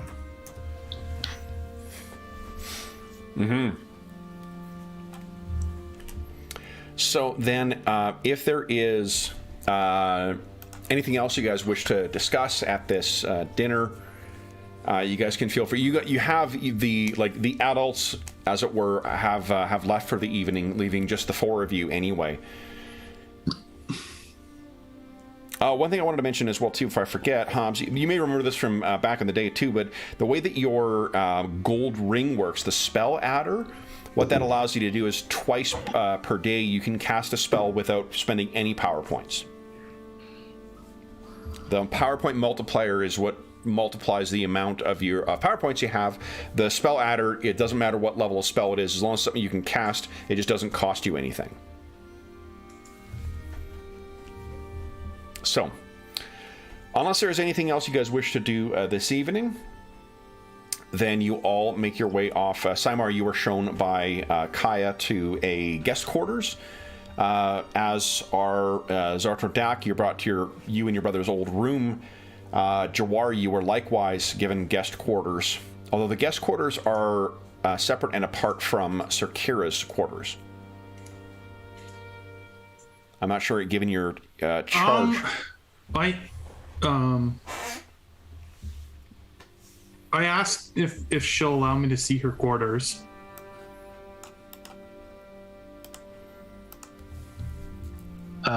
She sits and thinks. So how far are the guest quarters? They're farther away, I imagine. Guest quarters are probably about maybe 3 stories down. Let's take a look at it. So Murder Doom. What's nearby? Can we? Well, that's why he'd like to see her quarters. Maybe there's somewhere in there he could sleep. One of these, like the family's quarters, are some of the higher levels of this. And Hobbs, you may remember this from the what do you call that? Like the lengthy backstory. But if you didn't slog your way through my all that stuff, Murder Doom itself dates from the Second Age of Ire, and it was built by elves, built by the Lowari, and it was only it was occupied. The second tower here is a chapel for the Sisters of Aisa, followers of the Keeper of Souls, the goddess of death, winter, rebirth, and foe of the undead. And but the main structure in the keep is all here in Murder Doom, the tower. Your quarters, Sir Kira, look out over Larry Wiss. Does Jawar plan on guarding Kira throughout the night? Well, the last attack came at night, and being even across the hallway, I almost didn't arrive in time to save her. So Halen's quarters are certainly not being used right now, and they are right near where Sir Kira's quarters would be. So, is there a way to? She doesn't know how to describe it. Ordak, the creature entered my room through some kind of dark, wispy magic that allowed it to pass through the wall. What good are walls against such creature? Is there some kind of magic to protect against that? I'm afraid that's outside my. So let's see here. My realm. What about you, Samar? Maybe you. Well, let's see if your character though. Hold on. Let's see what might be useful here. I know of illusions to make it look No, like. give us a lore spell lore or lore spells check, please. Ooh, 125. Yes, so there is there are many different kinds of magics, particularly mentalism magics that allow you to apport, like to disappear from one place and appear in another place. That's a known kind of magic, and given the types of stuff that spells that this thing used, I mentioned before about the Night Blades, a kind of magical assassin. That's the kind of magics that they're said to use. Nobles in the capital of Halkatane, the capital of the Rakani Empire, the different merchant barons in Eidolon and other kind of ne'er-do-wells. It's not unusual. If you want to draw on a magical assassin, that's what you would be drawing on, is a Nightblade, and that's exactly the kind of magic that they would be using. So I know of the kind of magic, but not how to stop it. Yeah. It is. You would also know, I think, that it's quite powerful. I will just sleep here, and Jawar indicates a spot sort of right outside her door of her chambers. You will do no such thing. She'll look around. Like, how big is her room? It's probably not like, it's not like princess big, No, but it's in a tower, so it's probably not huge because it's in a tower, right? Exactly, yeah. I mean, it's a large tower as well, but yeah, it's probably maybe like 20 by 30 at the most. Okay. She'll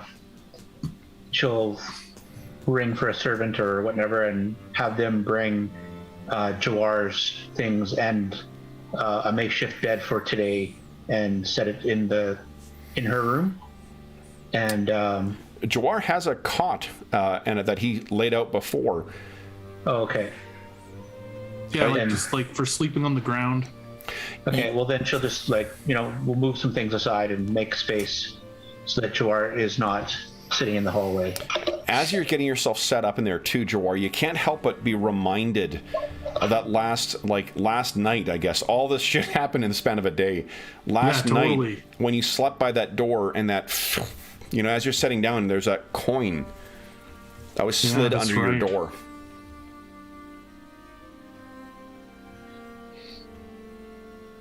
So if you were setting yourself up out inside but on the ground, a similar location to where you were sleeping before? Yeah, sort of by the door, but enough that it could open and someone could get by. Okay. You're just going to take the silver coin with the sea drake on it that was under her door. Yep. And she's going to lean it on the glass, or on the window. Okay. Just, who knows, maybe if it happens again, I don't know. Yeah. Yeah. Maybe a little superstitious for a non-magical person. Of course. You missed Udu. Udu? Wonderful. Mm-hmm. So, Zart, or Zartor-Dak, you are finding yourself in your old quarters, or you and your brother's shared quarters. Mm-hmm. How does it feel to be home after that long of a time? Depends. Is it clean, or did they leave the dust on the... No, they would have cleaned it.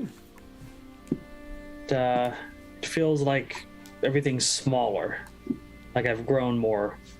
And but there's still some nostalgia.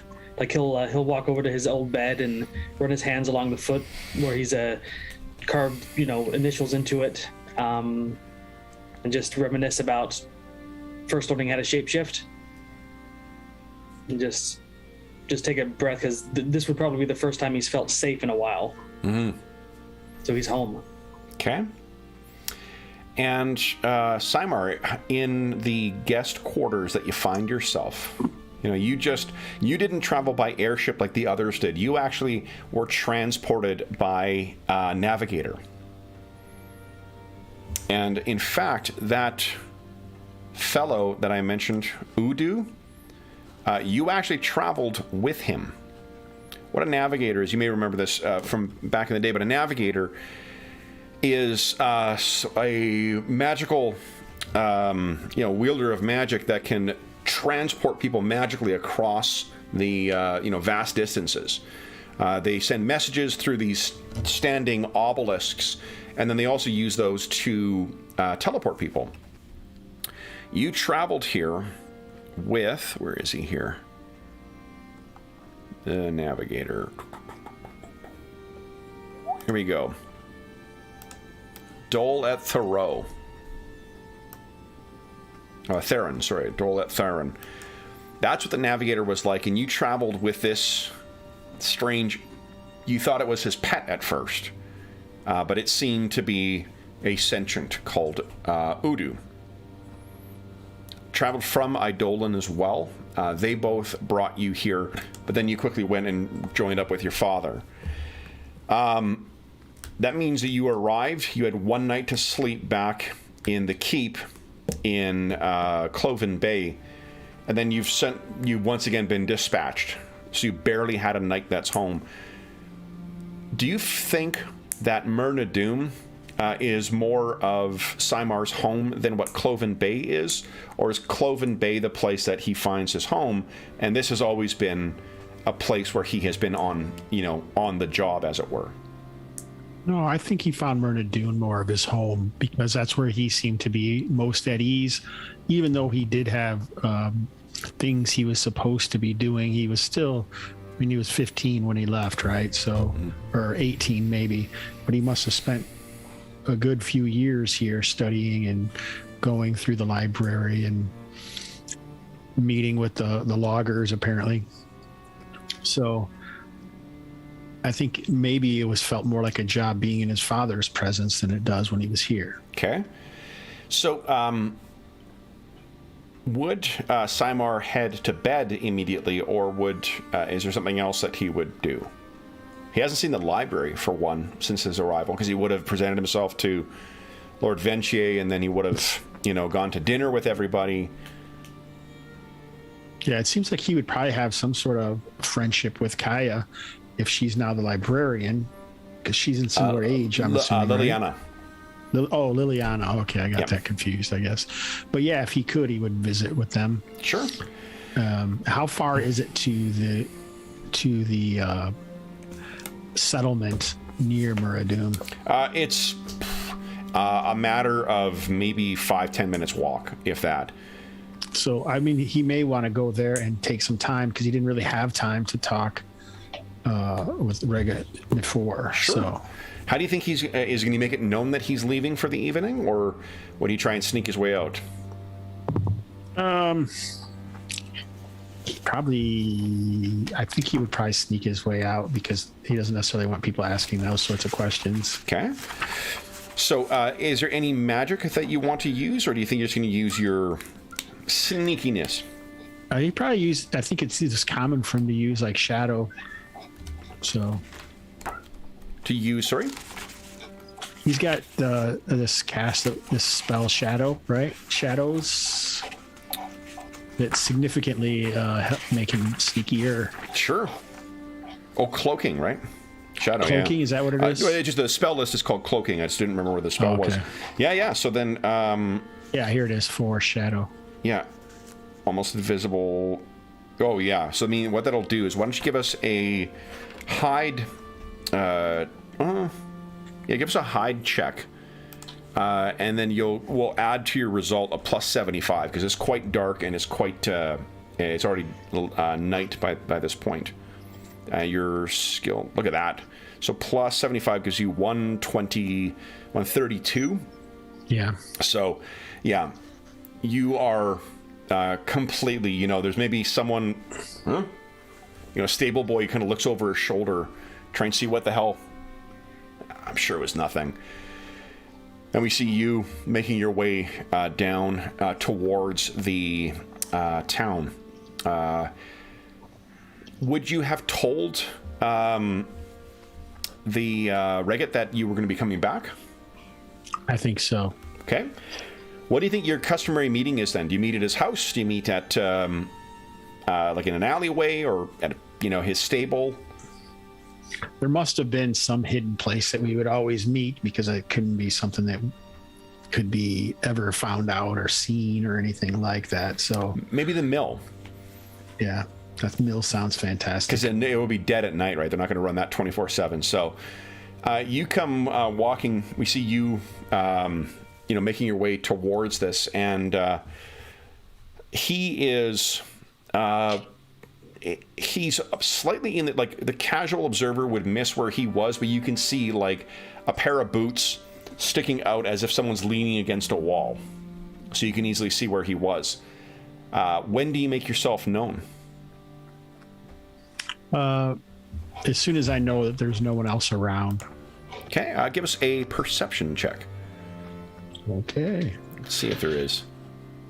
If there are people around. Yeah. Okay. You are fairly confident that there's absolutely no one else around. Regget is here on his own, as he has been in years past. I don't know why a 90 got added to that. That's what you rolled. You rolled a 90. Oh, okay. I get it now. All right, I see. Yeah, nice. Okay, good. Okay. I'm like, I don't know how I got that. I was so good at this game, guys. Cheating. Cheat away. So what do you say? Regget, it's been some time. You can see he's been kind of whittling at a piece of wood as he steps kind of forward. And he says, I wasn't sure you'd remember. It hasn't been that long. You've changed. What's the news? Many things seem to have been happening here. Yes, I have changed. No time for small talk. Always business, eh? Well, I've mentioned the disappearances, but I've heard strange things from in the old home. There are the trouble of Garks and trolls that have always been the case, but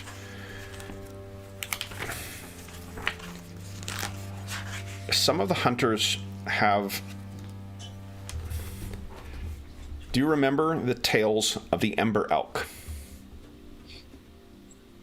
Do I? And I don't think. Let's see here. You have any training in history or regional lore? No.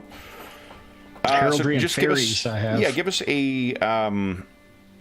So I think those things are self-discipline and memory. So give us 1d 100 exclamation mark plus 12.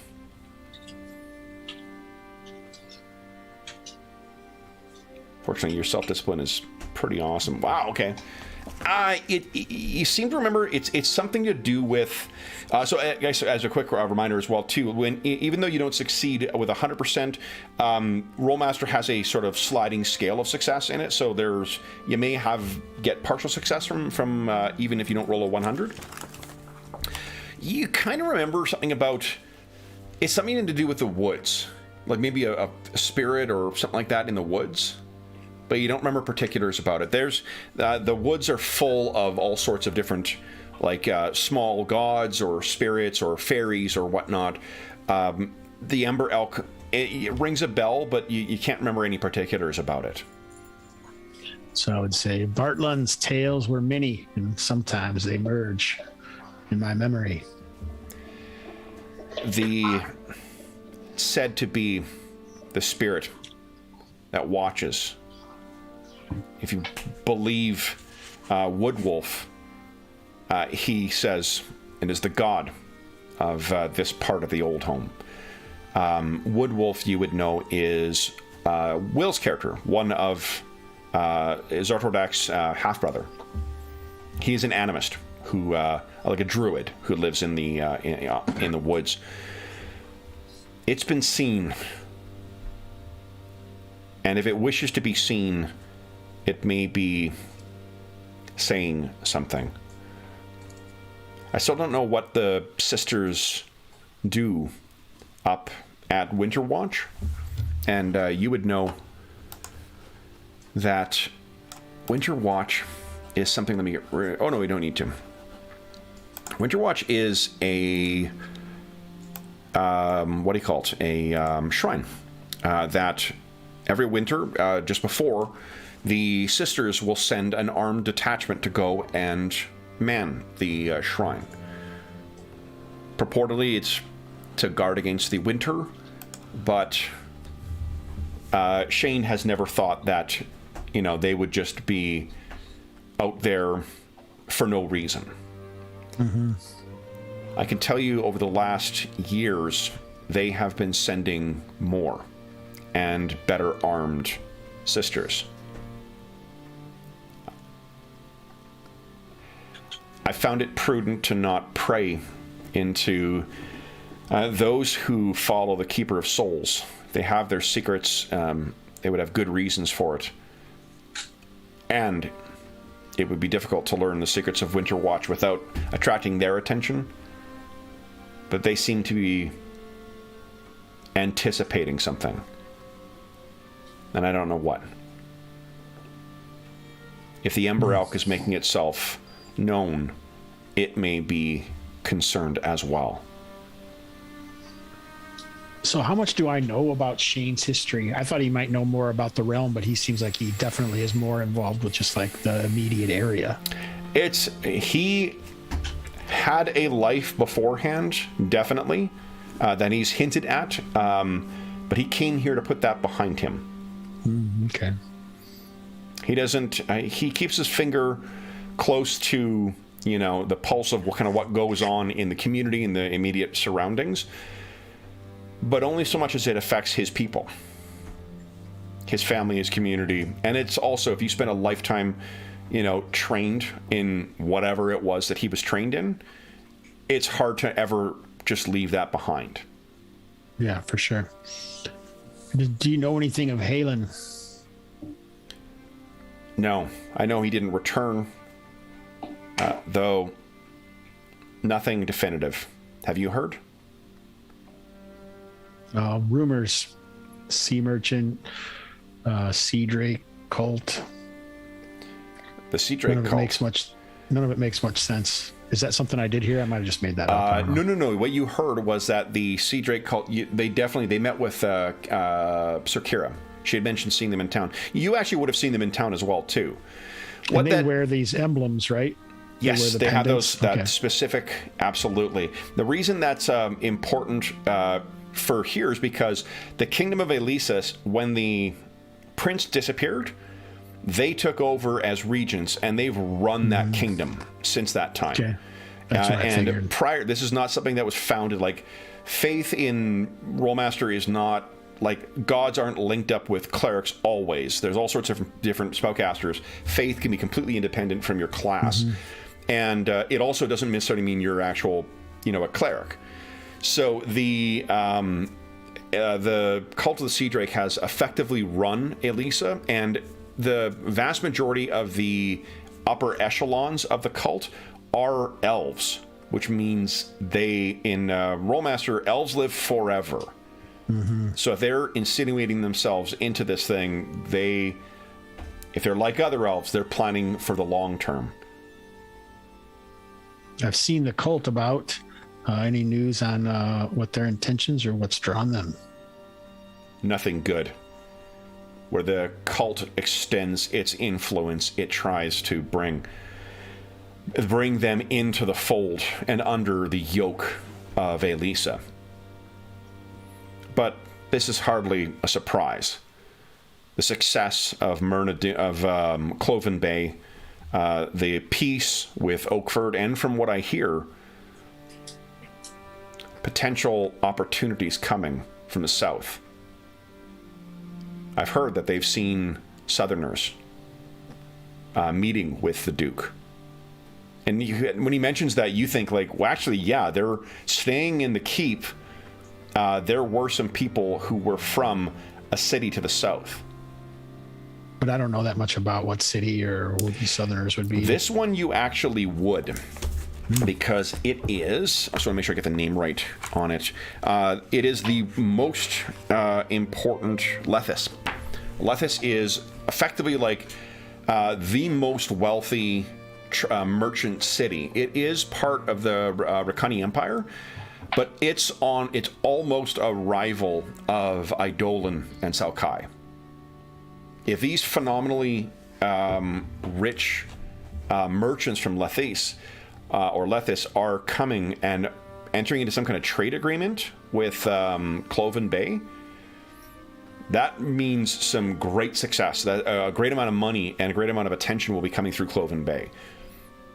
You can imagine why Elisa would not want foreigners setting up a merchant port effectively on their borders.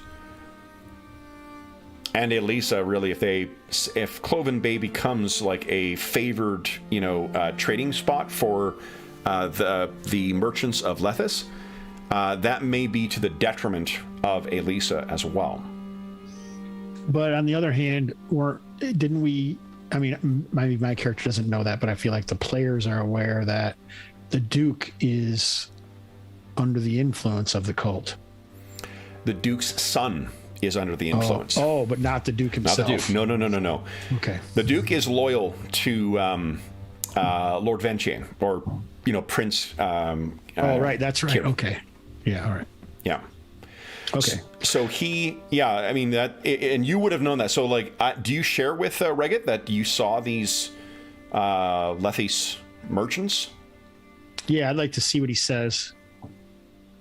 He kind of like smiles a bit, like as if like the sort of satisfaction you get when a puzzle, someone working on a puzzle manages to get that tricky hidden bit, satisfied that his suspicion was true. He says, so it is true then. Hardly a surprise that the cult, those of the Sea Drake, will be here then. Your father's employer will be taking money directly out of their pockets. No surprise that he wanted to have Halen back as well, too, then. And you back as well. Yeah, my studies are complete, and it's time to return to my youth to see what I can do and study at the feet of my father and my adopted home as well. But the promise you showed, Simar, the promise you've showed, you really only wish to step back into the same clothes of childhood? I would have thought you wanted more. Some would say I'm not that old yet, Shane. This is true. There's still time to learn. It's true what they say. Youth is wasted on the young. Then, what news of the Deep Pine Lodge? Will our Lord be sending someone? Indeed, the newly found knight Cerkera. Newly found. You really have been away long. 2 years. 2 years since her seems new to knighting. me. Her foreign friend and the half. Do we call him half elf or do we call him half fairy? There's different kinds of half elves. I think they're. Hold on, I got You to. call me Night Wolf. No, but what he's asking is, I think, is Shadow pup. Talairi. I'll put it in chat here. Talairi? Yeah. Because like there's a whole bunch of different varieties of half elves. Shadow pup. Yeah. The Talairi is what you would refer to them as.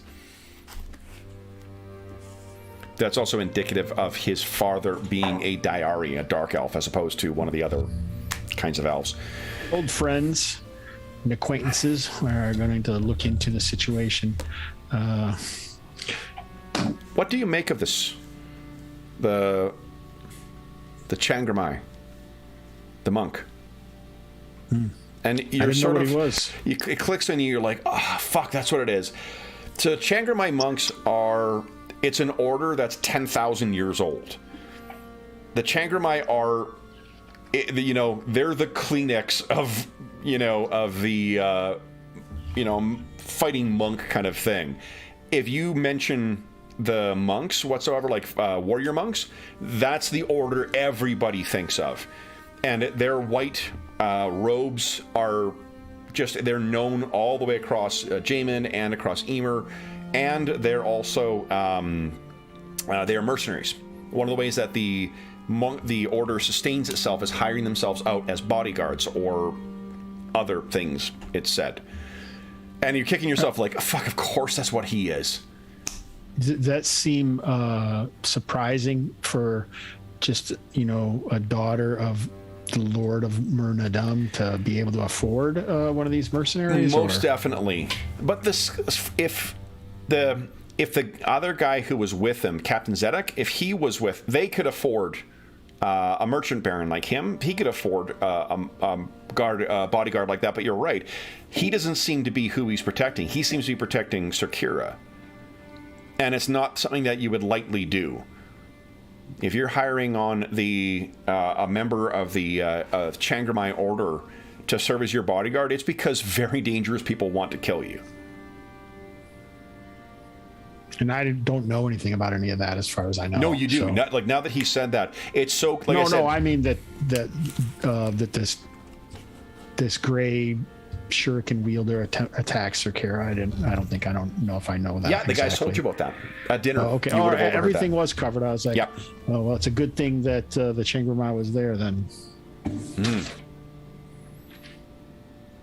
Anything else you want to discuss with Shane? I don't think so. I think I'm going to ask him to say that I think that our interests have grown because it seems like there's many things threatening the people here. So we have to even be more observant, if possible, than ever before. Is there any truth to what we heard about Liliana's lost scholars? I think they were killed. So if you tell right? him that, I think that Kaya told him this before, if people were killed, what he'll sort of draw together, he wants to know whether what he heard that Liliana lost for, like, Myrna Doom is in the middle of nowhere. It's nothing but hunting and logging, and like there's nowhere else to go out here. If you've come all the way out to Myrna Doom, it's either to live as a hunter, to live as a lumberjack, or to indulge in scholarship. For people to leave the library, they need to go through town. If 4 scholars go missing suddenly, there's some reason for that. There's nowhere else for them to go. They wouldn't wander off. They wouldn't get lost. There's no dangers. That since Sir Kira's mother died, there's been no stories of anything dangerous, in the building of Myrna Doom. They're either very, very good at sneaking out if 4 of them suddenly disappeared and made their way back to Cloven Bay, or something else is going on. And it just, that, if you confirm that the others told you, there's 4 scholars that suddenly went missing, and you mention that Sir Kira found bodies that were 4 days old, Shane can confirm. How far away were they? How far away were those found? I didn't mean to interrupt you. About halfway down. Well, halfway down, there's 2 things. There's a bridge that goes over a fairly good-sized stream. It was downstream that Sir Kira found the bodies, stripped naked, but clearly with markings as if they were scholars. And given the timing of them, they had been there for about 4 days. There were scholars that arrived from Rakan, purportedly from the Phoenix Empire, 4 days prior, 5 days now. They're the ones who have gone missing. And are Rakan the same? Are they near this Lethis place or no? Yes, part of the same empire. Though Lethis is powerful enough to sort of act on its own. So whether these are people coming from Lethis for some reason, or whether there's some other more sinister motive, what Sir Kira did tell you is what was found in the body of those murdered travelers was the broken shuriken, identical to what the attacker used on her.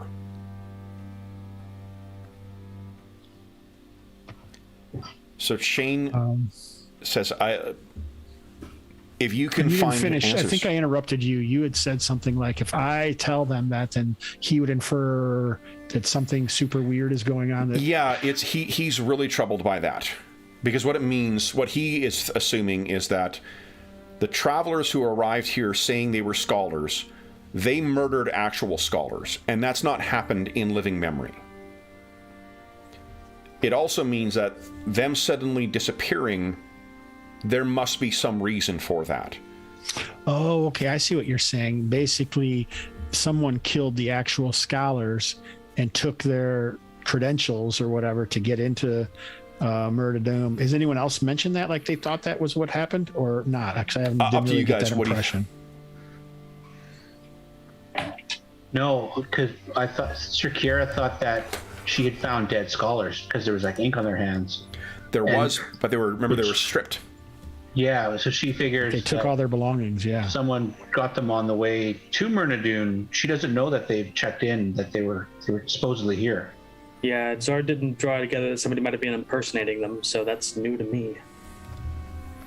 But even the impersonators are missing, so someone figured it out, but we don't know who necessarily. Mm-hmm.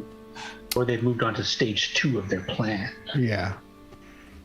Assassin. I should probably take my leave, because if it's possible that there's more assassins in Myrna Doom, I should be back there. Because obviously no one can protect Sir Kira like I can. Absolutely. Well, he says as well too, if that he will do, Shane will do what he can to keep an eye out. I can tell you that he's seen nothing. They've seen nothing of these scholars, but if they intend to not be seen, and if they went missing just before both of the heirs would have arrived. Mm-hmm.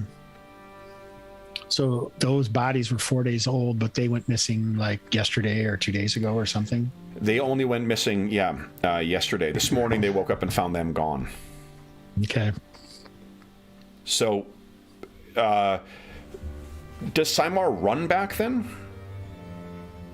Because you look back and you kind of see that, the tower. Feels like we should have that drama as he goes racing back, with the shadow flying off of him. So then, where does Simar go? I'll assume that you're gonna, once again activate your power and you'll slink your way in. Where do we see? Would you go to, Ordak's quarters? Would you go to Sir Kira's quarters? No, I think he feels that this Changrama, now that he knows what it is might be the key, and maybe actually could keep. If he should know this, basically, that there could be 4 hidden assailants, and maybe he has a way to figure that out. So I think you almost see him maybe materializing near Jawar's cot or something. Sure. So you, slipping from the shadows, a cane tapping to awaken him, and then he just kind of steps out of the shadows. Yeah. So maybe, Sir Kira, you're asleep in bed. Jawar, you're down on the ground. Let's do this, and then we'll take our midsection break. This is so not the way I was thinking it was going to happen. I'm like, okay. We're going to think Simar is the next assassin. All right, here we go. So, Simar, why don't you give us a stock check at plus, let's say plus 50, and then Jawar, give us a perception check. Is that a second? No, primary. Primary skill, yeah. Okay, so yeah. So you hear tack, tack, tack, tack at the door, and it sounds like, for this complete stillness in Sir Kira's quarters, it sounds like, hail hitting a tin roof. And you're I thought he said he was doing it right at my cot. Well, I couldn't because your door is closed. Yeah, your door is closed. You can't go through the door. Oh, okay. Yeah. No. So you hear this tack, tack, tack at the door. Sir Kira, give us a perception check as well, too. Let's just see how... Well, I misheard. I thought Simar was going to use some sort of magic to enter the room, and I'm like, that is the totally worst idea I've ever heard. But... Yeah. Guys, careful. Hey, knocking is totally cool. If you're going to show up in a puddle of black, then you're in trouble. Simar, do you want to knock loud enough for everyone in that room to awaken, or are you knocking loud enough so you hope that Changrama monk awakens? It was my intention to do the Changrama monk because in some ways, obviously, he sees Sir Kira as, an 18-year-old adult, but there is still something that, she needs to be protected as a young girl or something somehow, as, Heaven's little sister or whatever. Yep. So Jawar, it's complicated. Yeah, you snap awake and you can hear tapping at the door. It's an intentional sound, loud enough to wake you, but not loud enough to you. Spy a look over, and you can see, for one, the silver drake that Sir Kira had set against the window is still there, and you can see her form sleeping in her bed. What do you do? I think I will quietly slip out of the bed then and open the door and move out into the hallway and reclose the door. And Simar, are you still kind of veiled in shadows, or have you revealed yourself now? Well, I am kind of veiled in shadows because I'm I don't know if these assassins are anywhere nearby or something. Okay. So I'm I'm obviously a little bit on grand entrances. So, so the door kind of creaks open, and you look out into the hallway, and it's darker than what it was before. And how does Simar make himself known? I think he is going to he'll whisper, Changrama, there's darkness afoot, evil. And you recognize Simar's voice from before. Imposters in Myrna Doom. You can see that Jawar is a little annoyed that it's Simar. But he'll slip go ahead, sorry. Yeah. He'll say imposters in the keep. The scholars that Sir Kira found were the bodies killed by possible assassins. And so he'll like step out of the shadows, wisps of shadow flaking off of his eyes and face. Is the magic very similar to what the monk did? Or is it visually, like, how close is the magic? It's not terribly far off, to be honest. But he does not look undead, though. He definitely looks alive, nor does he have the marking of the sea drake anywhere on him. Right. But yeah, the magic is very similar. I think that just kind of unsettles Jawar, like maybe like sort of like the old goosebumps down the spine kind of thing, but he doesn't necessarily react to it. Okay.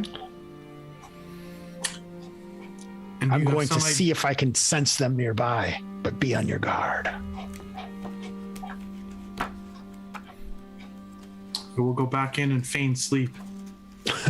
Okay. And what are you intending on doing, Summer? All right, so I have that.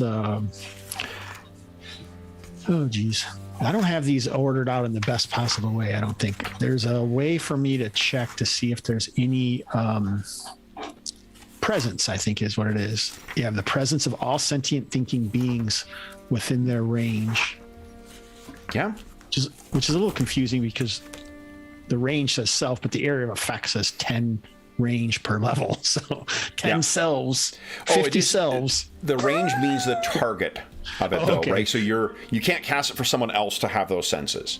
Okay, so 10 feet, 50 feet, basically. Per level, so 50 feet, yeah. Yeah. So I think I'm going to cast that spell. Maybe it would make more sense. I'm going to say I'm going to alert the Talo Labri as well, Zardordak. Yeah. So you because I really think that something's happening tonight because they were waiting for the arrival of the heirs. Yeah. So Ordak, you can hear once again the tack at your door as well. Right before we do that scene, I just want to point out that Jawar goes back into the room and he doesn't go to sleep, but he begins doing one of his meditations, and it is one where he as still and as quiet as possible, so that he sort of is trying to extend his senses as far as he can, like hear as much, and even changes in the smell or the temperature in the room. Sure. So like it's a training thing as far as like being ultra aware. Yeah. Okay, continue with your next scene. Yeah, sorry, go ahead. So tack at the door, you hear like a groan as Zardordak just sits up and blinks because he's not expecting to be woken up. So he hears in his mind, awaken. Oh God. Trouble is afoot. So because he can do the mentalist tongue, right? Range is 100. I don't know. Range is 100. Target plus self. Yeah, and I'm fine. Like normally you need line of sight, but I think with this one, since you guys had the contact before, that's fine. Well, you'll get like a brief sense of annoyance flash through his head. So one thing, Hobbs, your blue bar is your power points. Power points, yeah, that's what I was wondering. These are all. So, how long do those take to regenerate? You sleep when you get a full sleep. But remember, you have that spell adder as well too, so you could draw on that. Mm-hmm. The spell adder, you can replace any one spell per day. Those refresh also with the morning. 3, 4, 5, 6. All right. So yeah, Zardordak will get to his feet and make his way to the door and crack it open and look out. And there is, once again, I guess, door is more shadowy than you recall of the hallway. And then Simar makes himself known. Are these actual shadows or like an illusion? What's the difference? Unless you can see through it, what's the difference? I don't know. I think they're actual shadows that he clouds himself with. Mm-hmm. Cool. Just for thematic reasons. Well, the thing is, remember, illusions, you would not know the difference unless you pierce them for some reason. And it's just like D&D where you need to have some reason to be disbelieving them. Unless you have it, it's the same thing. I'm not going to waste trying to pierce them. Appear to be in shadow, so I don't know. I guess maybe. Yeah. So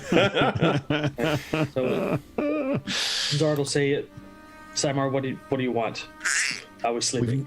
We've not always been friends, but those bodies, they were the true scholars. The ones that killed them have gone missing in Myrna Doom.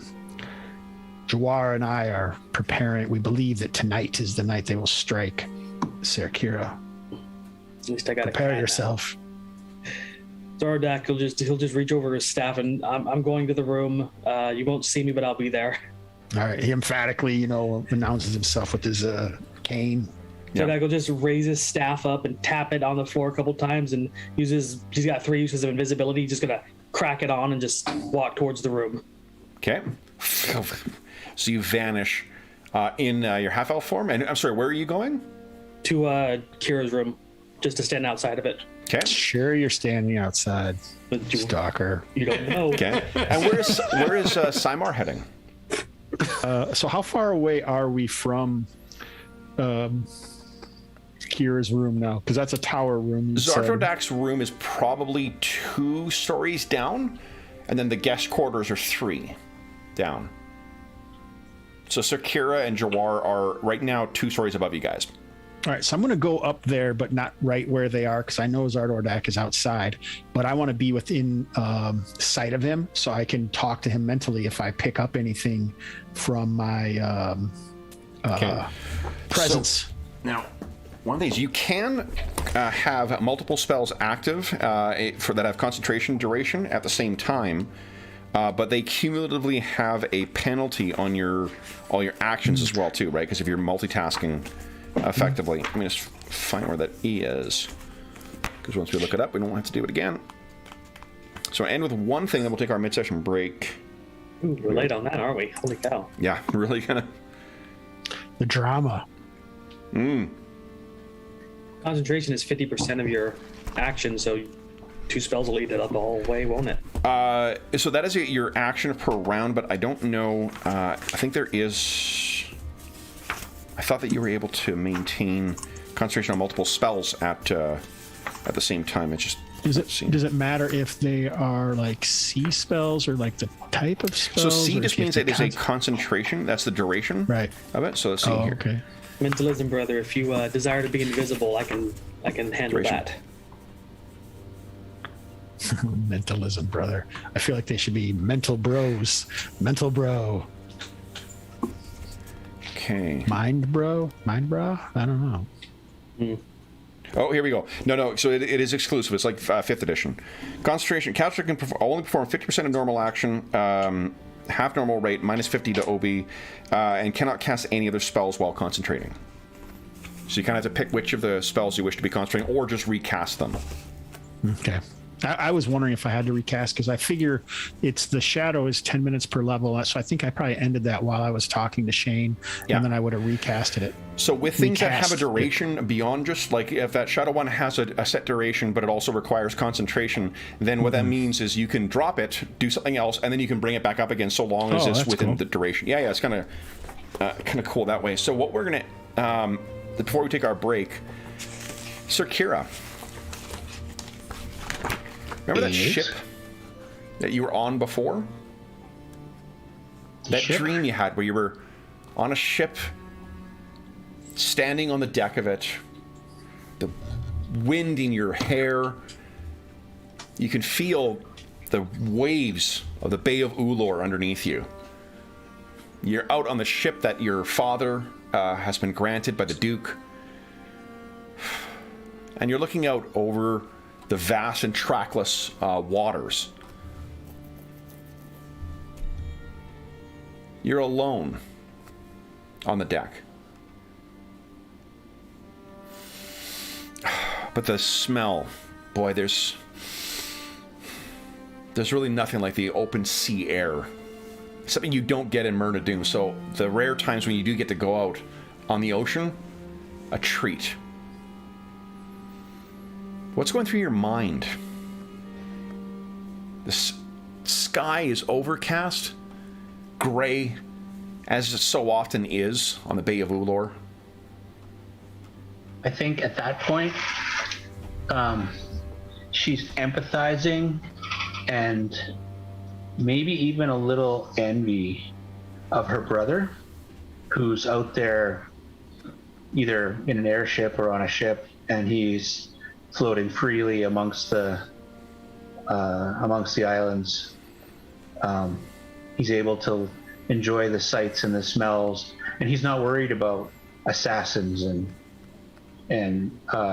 becoming a long lost heir and troubles with other kingdoms and all the things that have been going on. And just in the last couple of days, he's free of all that. And she's kind of thinking, why didn't I think of that?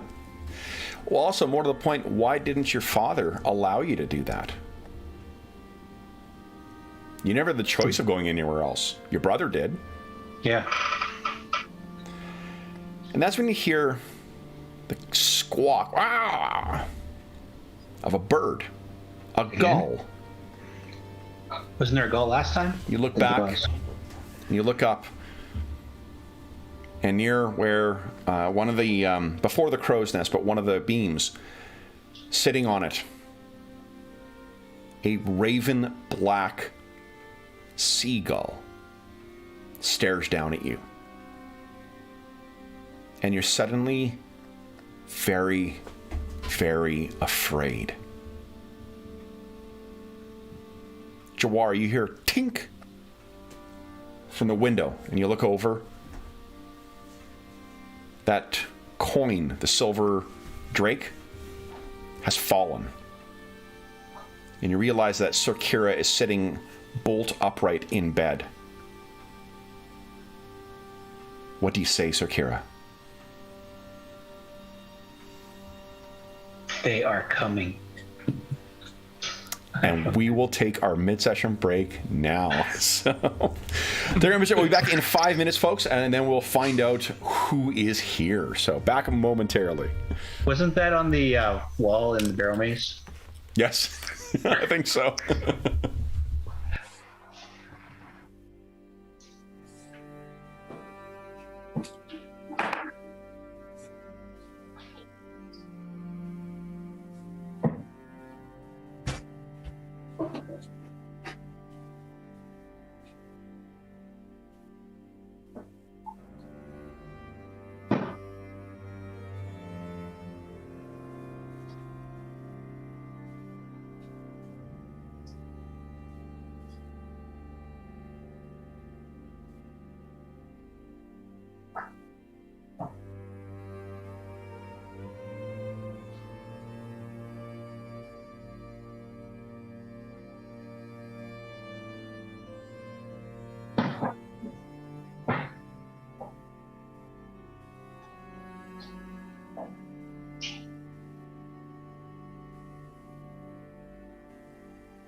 All right.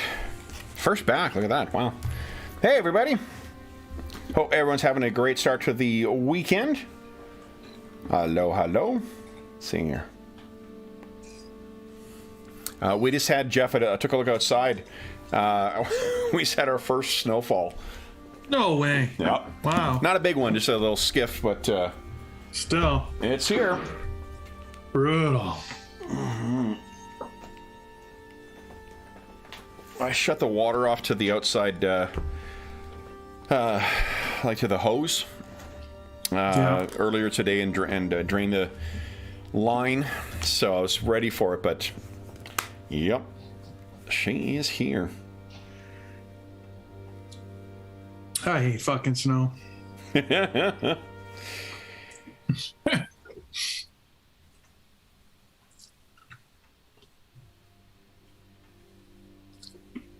Yeah. I just hate shoveling it. I completely agree. I'm actually getting, or I'm signing up for snow shoveling because it costs about the same as what the cutting the lawn does. At first, I was just lazy, and the what do you call it? The snow. What do you call it? The lawn cutter thing. Whatever. It didn't work. So I was like, well, fuck it. During the pandemic, I canceled my housekeeping service. I was like, that's about the same amount of money. I'll just pay someone to do the lawn for me. Turns out that's awesome. Not doing it. I fucking hate cutting the lawn. I bet. Yeah. Oh, you saw the snow? Yeah, I was just telling Jeff we had our first skip of snow. Yeah, I got at least 4 centimeters already here. Holy shit. Just since we started playing. Yeah, I can't see it from where I am because I got the window closed, but when I went to refill my drink, I could see it. Ruler, snow. Let's go check. When I drove over to Montana, we got to see snow settling on the tips of the mountains getting over there. Awesome. Yep. Didn't quite make it to the Rockies, though. I mean, it was just that weird Idaho-Montana stretch. Yeah. And then we had, there's those parts that just don't melt in the summer as well too, depending on the mount or how high up you go. We got the Columbia ice fields are only about 3 hours drive from where I am. So it's a glacier that you can go to. And only 2 centimeters on the deck, but 4 centimeters on the front door. So I'll take some of that snow. Yeah. Anna Banana's not gonna be happy. It gets to that point where you open the door in the morning and she, instead of going out, just gonna stick her nose out. And I was like, "Fuck no, I'm not going out until I have to." Yeah, when I really have to go, I'll head out. That's when the leg accidentally hits her in the backside and pushes her out. Is it okay? Have fun. I usually go out with her. Like, come on, let's go, and then she'll happily go outside. Well, I told the guys before we went live too that she happily emptied her bladder thoroughly on some vet techs earlier today. She had an appointment with the vets. Oh, poor girl. Okay, so I was waiting for. I can move us over. Should we do theater of the mind? That'll work. Okay. So. Now, what do we think? Obviously, you're not sleeping in your armor, but where do you think your armor is placed, and your shield and your dagger / sword? Oh, one thing I'll let you know too, Dave, is. You can see that, unlike some of your other weapon skills, yours just says swords.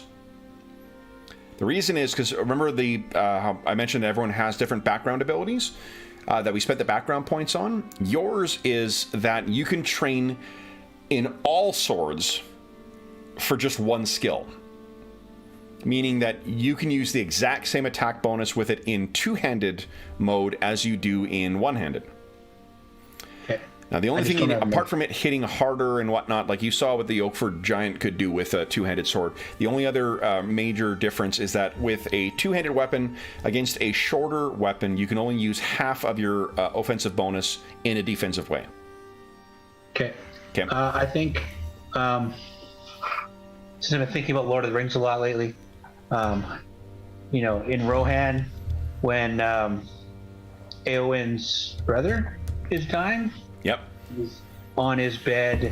At the end of the bed, off to the side, only for a split second or two, you see like an armor stand off to the side, and Yep. he's got like his armor sitting on hung across the wooden pegs and posts, and it hangs down. And I think she's got something similar in her room. She's got okay. like a stand which got like, you know, the breastplate sits on it and the shield straps on or lays across the bottom. And Okay. So let's do this. Let's. but it's not like close or within reach or anything. Yeah. Let's just jump into some initiative here. So, do I have That little dagger though? I'm pretty sure that's hanging by the bedpost. Okay. Because now that she's got it, takes up as much space as a dagger. Yep. Nice. Okay. So let's do this. Let me get initiative tracker open here. I'll add tokens for each of you guys. Add turn. I did that to my players this week. I threw up the initiative tracker accidentally. Well, not really accidentally. It was on purpose, but it was unnecessarily. They were freaking out. Yeah. What's going on? So what you guys can see on each of your character sheets down in the notes on the bottom right, there is no, the character sheets are quite good. One thing they don't have is their, their initiative. There's not an initiative button. So you just roll what's in your thing there. It'll be 2d10 plus some modifier, and just enter that into your, initiative tracker. And I will roll. I need some dice, I suppose. Where am I Oh going? wow! Look at us rolling. Nope. Hobbs is throwing d10s. Like everybody. Yeah, don't right in the head. There you go. Sweet. Okay, so 13, and then for this thing, let's see here. Oh, there we go. I don't have reflexes of a cat or the speed of a mongoose. I can literally turn into a cat, so. Okay. 12, and then this thing is... It has no combat ability whatsoever, and I can't cast spells, but I can hide good. You can hide good. I don't hide good. Okay, let me get my thing here. Oh, I was going to change up the Muzak as well, too. Let's see here. How many uses of that neurotoxin do I have? Just one? You can use it every time you hit.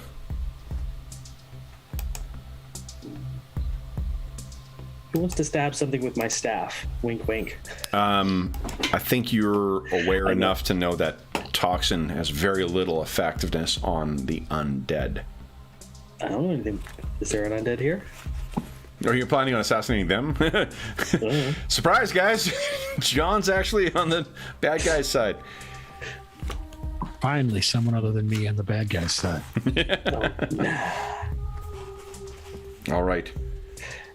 Zordordak's all about secrets and power. He's not in. Fastest way to that is to be here with these people. Mm-hmm. Not killing them. Okay. Of course, he likes them, so. There's that. All right, so you said you cast invisibility. What's duration of invisibility? 24 hours. Nice. Well, I think it is. It breaks faster in this than D&D version, right? Let's see. Hiding. See, it says see section 11.1 for more notes on it. Oh, hold on. That does not include it on my thing. Let's see. What spell list are you casting it from? It's from my staff, which is Oh, okay. Hold on. from hiding. From hiding. Okay. Mystic. Mystic list. Invisibility 1. Okay, give me a sec here. Hiding, invisibility 1.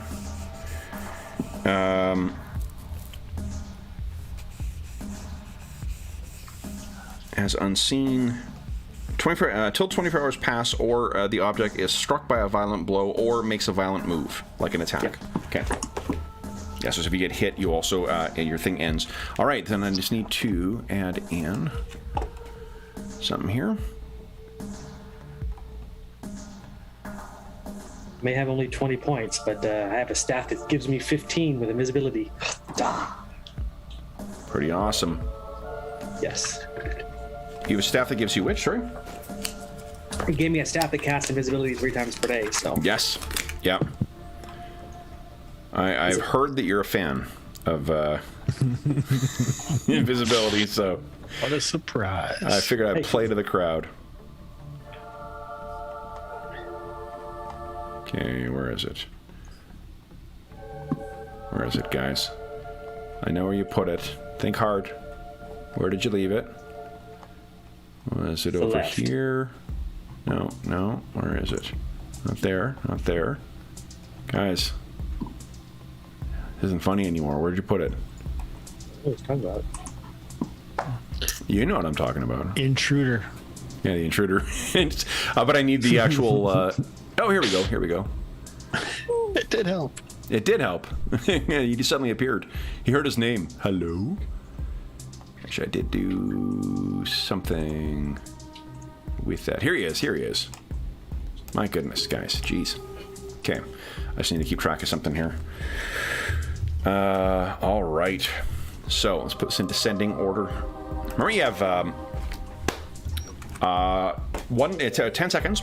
We'll go in a round by round basis just to get used to this.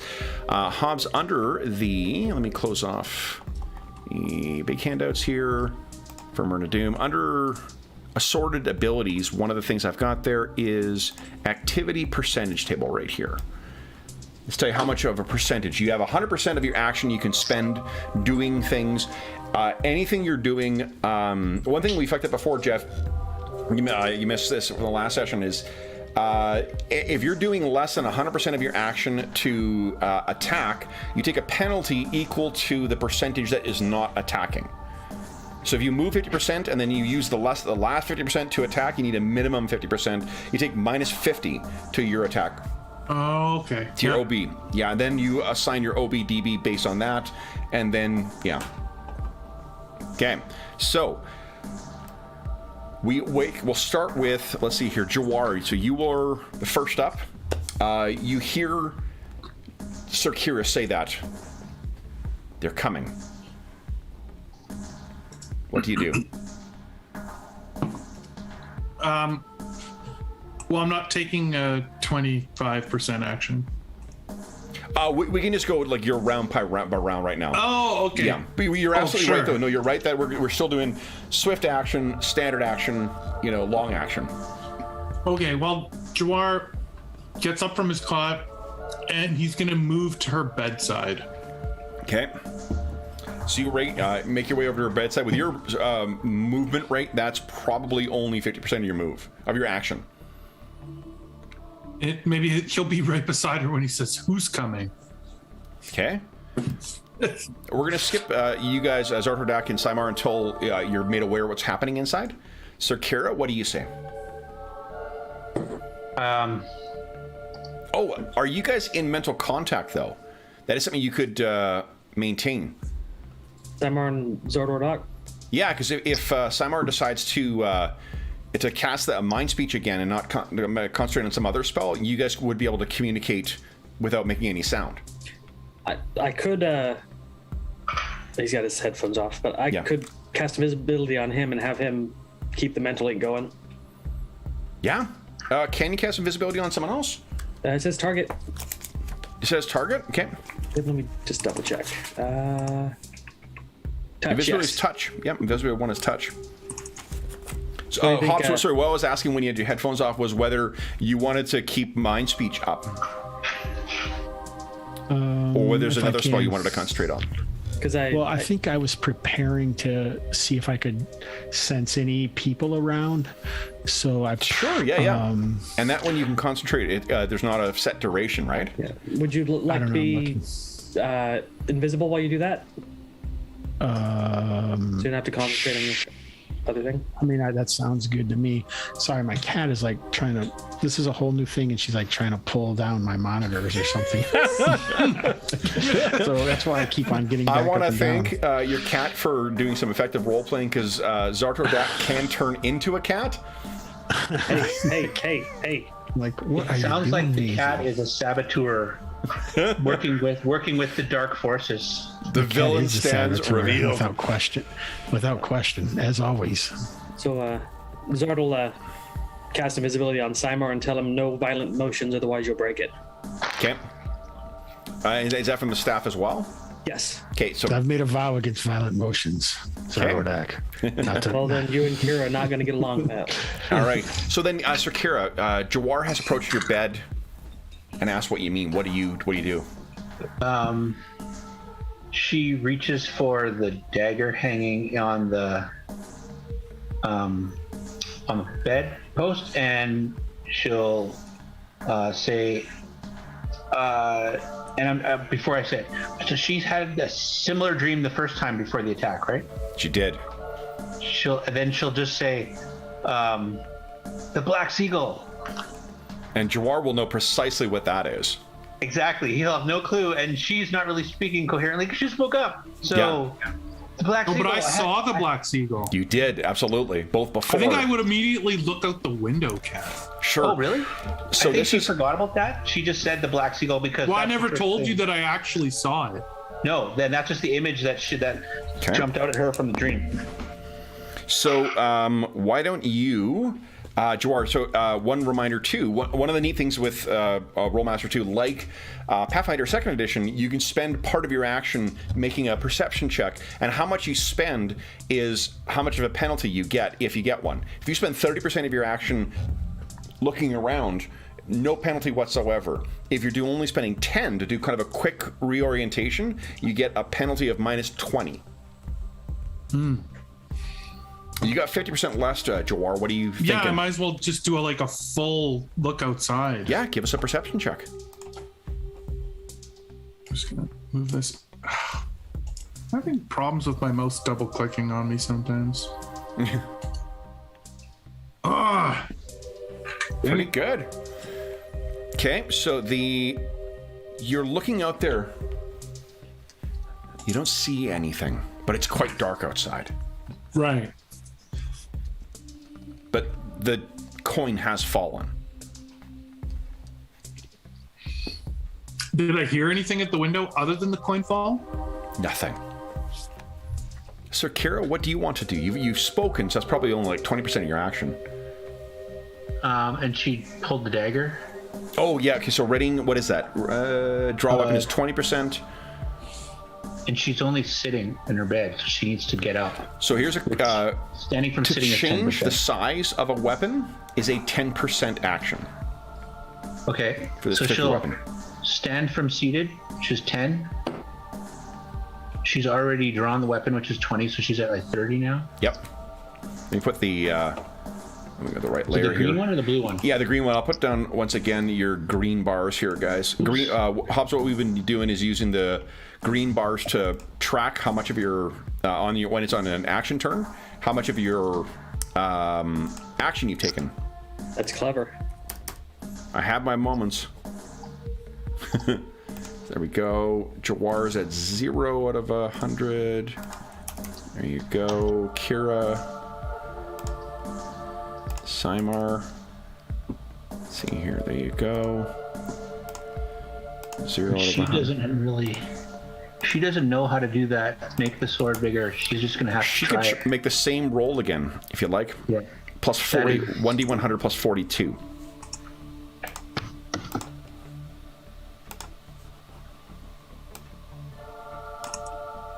Oh, exclamation mark as well, too. This could explode. Yeah. And she doesn't have her shields, so she's gonna go two-handed sword. Okay. Oh, nice. Okay. Oh, fuck! It didn't change. Does she look towards her shield or no? Astonishing fortune. Yeah, you got Astonishing Fortune if you want to re-roll. That was a terrible roll. 17. No. She's learning. Okay. You're trying to gesture. Anything else that you wish to do this round?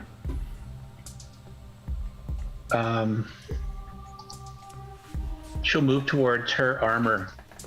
She doesn't know how much time she has, if she has any time, or even if something happened, but... Okay. So you start moving over towards your armor. top of second round, so you guys can clear your things. Now, if anyone intends to defend themselves, it'll be only Sir Kira or Jawar. If you intended to defend yourself, meaning you're going to spend at least 50% of your action on attacking, you can assign your offensive bonus, defensive bonus where you want. But make sure you first subtract what you have from your whatever amount less than 100 that is devoted towards attacking or defending. There was a magical bonus to the dagger sword? Yes, there was. So the dagger, do you have dagger as a weapon or as a skill?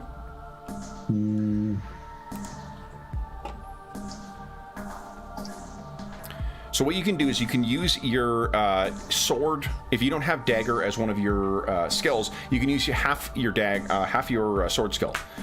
Okay. The weapon, yes. So you see on your swords thing, I think you've got under item, it's what, +5? Yeah. Change that to +35. And remember, when you roll damage, you are going to double the concussion hits. Whatever you roll on the table, you'll actually do double that. Okay. Okay? That's plus this 35. All right. So then, with that in mind, you guys have signed. What do you guys intend on doing? Jawar and Sir Kira, you're still the only ones who are aware of what's happening. Jawar, you're up first. Do you have a swift action? Yeah, my first swift action is to draw my sai. Okay, so your sai is out. Your defenses are boosted. Sir Kira, do you have a quick swift action? Yeah, for 10, she's going to try and make the damn dagger bigger again. Come on. Yeah, go ahead. This has to work at some point. Nice. What does it turn into? Two-handed sword. All right, and you do not need to roll that now any longer. Now that you've learned how to do that, you're good. Okay. So as a two-handed sword, and I think I fucked up and I did not load a two-handed sword table for you. I'll give you your results and stuff. Sure. But you've got every other critical thing you need, or weapon chart you need. All right. So your two-handed sword is ready now. Then next thing would be standard action, so up to 50% actions. Jawar? Yeah, Jawar now draws or slides out his tiger bracers again. Nice. Okay. So what you would see, Hobbs, in the film version of our campaign is effectively like Wolverine claws come out of his bracers. Nice. One of his bracers, I guess, because the other one he has a sai in the other hand. Yeah. Sir Kira? Do you She looks at Jawar and goes, "What if it's my father?" And she heads for the door. Okay. That's a good question. Would the assassins, if they are assassins, would they think that you were alive? If they came all the way to Myrna Doom, there's no way of, unless there's magic, there's no way of getting messages back and forth. So, okay, so you run to the door. Yep. And I think, why don't Simar and Zartor Dak, each of you give us a perception check, please. But if I can open the door as part of... Yeah, I think, what is it? Let's see here. It's going to unready your sword to use the other hand. Damn, I shouldn't have made the sword so big. I got too excited. I made it into a two-handed sword. I've forgotten where perception is. Right at the top of your primary skills. There it is. Thanks. You're welcome. Okay. I was wondering to see if you heard their boot, like them making their way over. I don't think you guys are focusing on something else, I guess.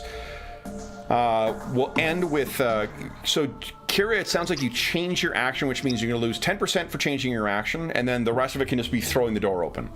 Yeah. Okay, Jawar, do you have anything else to do with what remains of your action? Yeah, well, he would change his action and follow Kira, obviously. Okay, so Simar and Ordak, you hear the door is thrown open, and you can see Kira is wielding this big, like, blue-green kind of steel sword in her hands, and she looks quite agitated with Jawar behind, and he is also armed. Do I recognize this? I do have artifacts. Lore artifacts. Yeah, give us a quick artifact lore check. 37. Tim? Nope. You want to spend astonishing fortune? No. No? Okay. We're going to need it, I think. Okay. All right, so you don't recognize this thing. Then it is the end of the round. Everyone can clear their actions. So then, top of the round. So, Haas, what we're asking about is swift actions are anything that is up to 25% of your total action. Standard actions, anything up to and including 50% of your total action. And then long actions are anything that's greater than that. What we do is just, it doesn't mean you can only take one swift action. You can spend your points however you like. It just means swift actions will go first. So anything up to 25%. Then we do a second pass up to 50%. Then a third pass, anything up to long. And then if there's anything necessary afterwards, we do it one more time. Anybody have a swift action for this next round? I'm a little confused. Why Yeah, go ahead. standing up from a seated position is 10%, but standing up from knees, crouch is 20. Seated is like in a chair. Oh, okay. Yeah. So I must have been like knees crouching. So I think Simar kind of leaps to his feet, and you can see like the head of his cane comes out slightly as he's surprised to see them reach out. Okay. What is it? Are they here? Are you guys both invisible still, though? I believe we are. Yeah. I forgot I was invisible, apparently. Yeah. It makes sense. It's an unusual ability that you don't have normally, so you could have just turned. Yeah. You hear Zardak laughing in your mind. There's Zardak. He's just kind of laughing. And Well, you wouldn't have seen him do that either. So why are you laughing? The mentalism, I can catch a surprise on the mental link. No, you can't. It's communication. Oh, okay. Maybe I don't. No. Like empathic. So you guys hear Simar Unless exclaim, he oh yeah, I'm invisible out loud in his mind. So then, Simar, you spent 20. So what you can do is put down 20 on your green bar. Because green bar, we track that. That's the 100% of your action for the round. If no one else has a swift action, we go on to standard actions. Wait, Kev, it's been so long. Is my my focusing or my whatever it's called? The adrenal moves? Yeah, are they 25% to try 20. to? 20. Yeah, so I can do that during the quick move. It is technically they happen at the end of the round, Okay. right? Because they don't trigger till the next round. Right. Okay. Yeah. No, I know. Okay, but yes, they're 20. Then it is so if Simar's had his action, we're on to standard actions. Anyone got 50% or more, or up to 50? Well, it says moving is a minimum of 10, but if I'm going to be running the whole round, then we just do it at the end, 100% right? long action. Yeah. Yeah.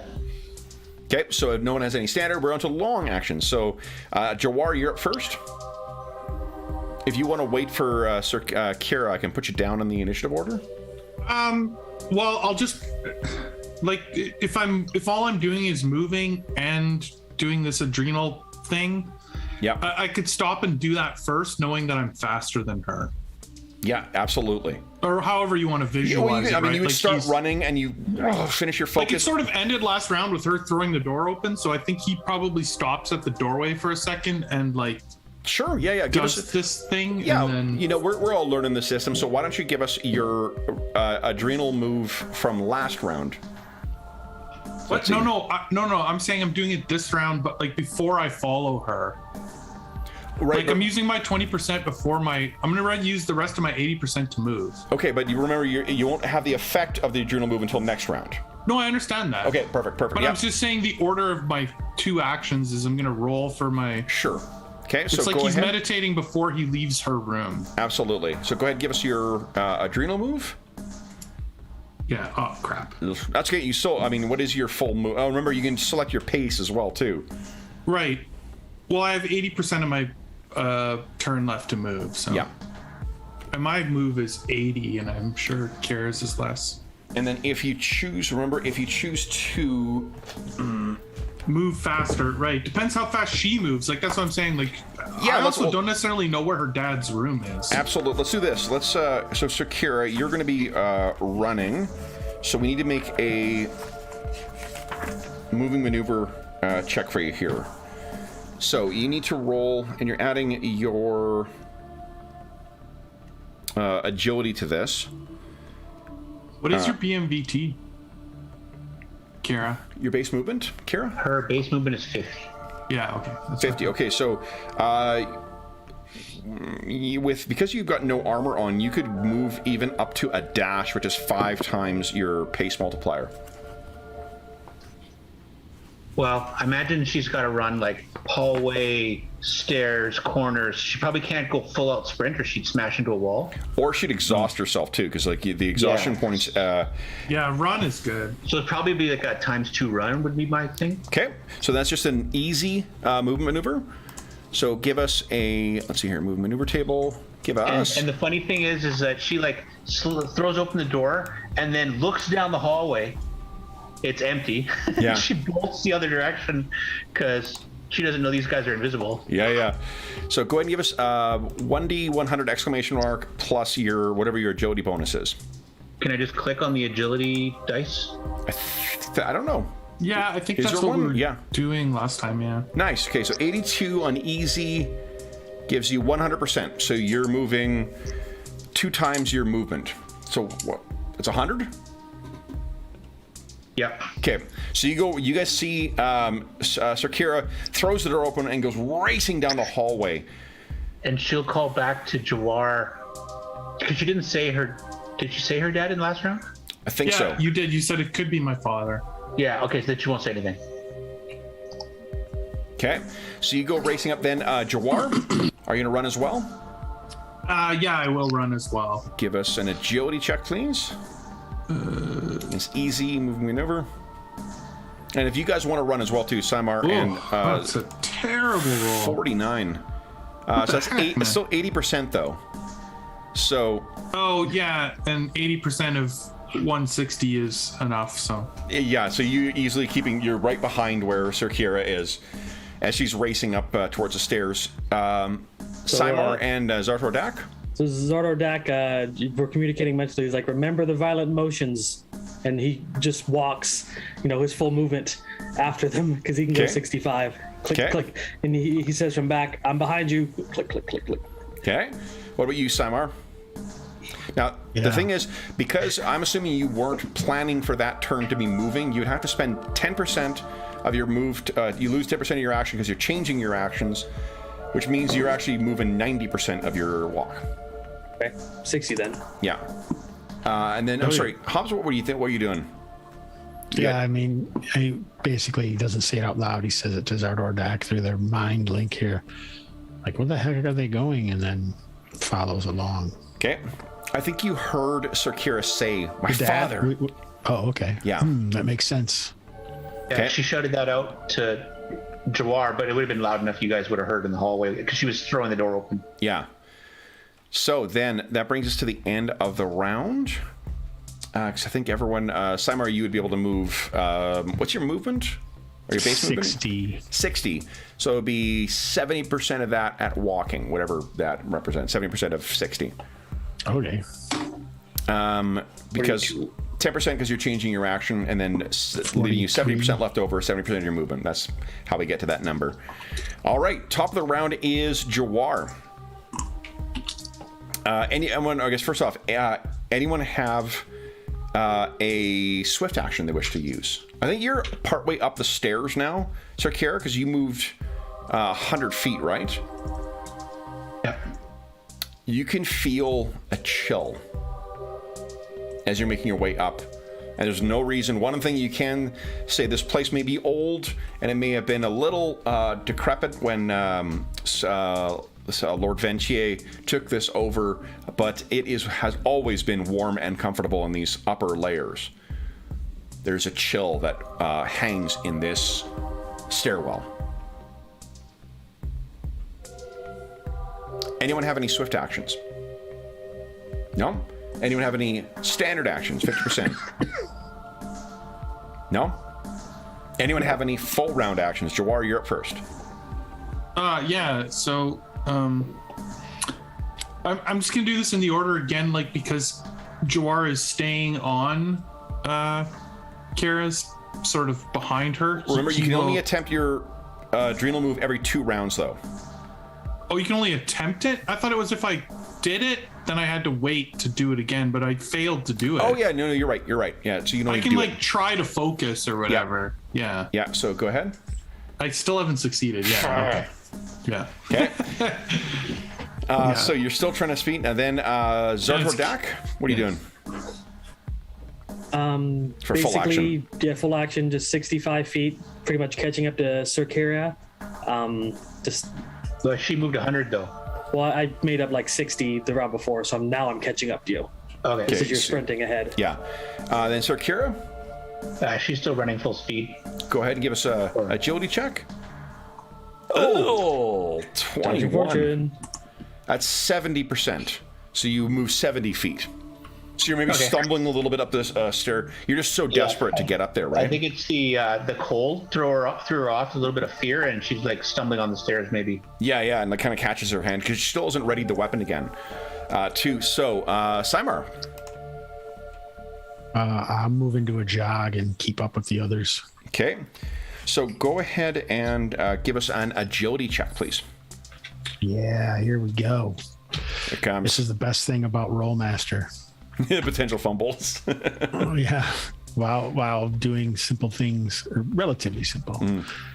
50. All right. So that gives you 80%. So you would, if you're jogging, that's 1 point. So it's 75 would be your full.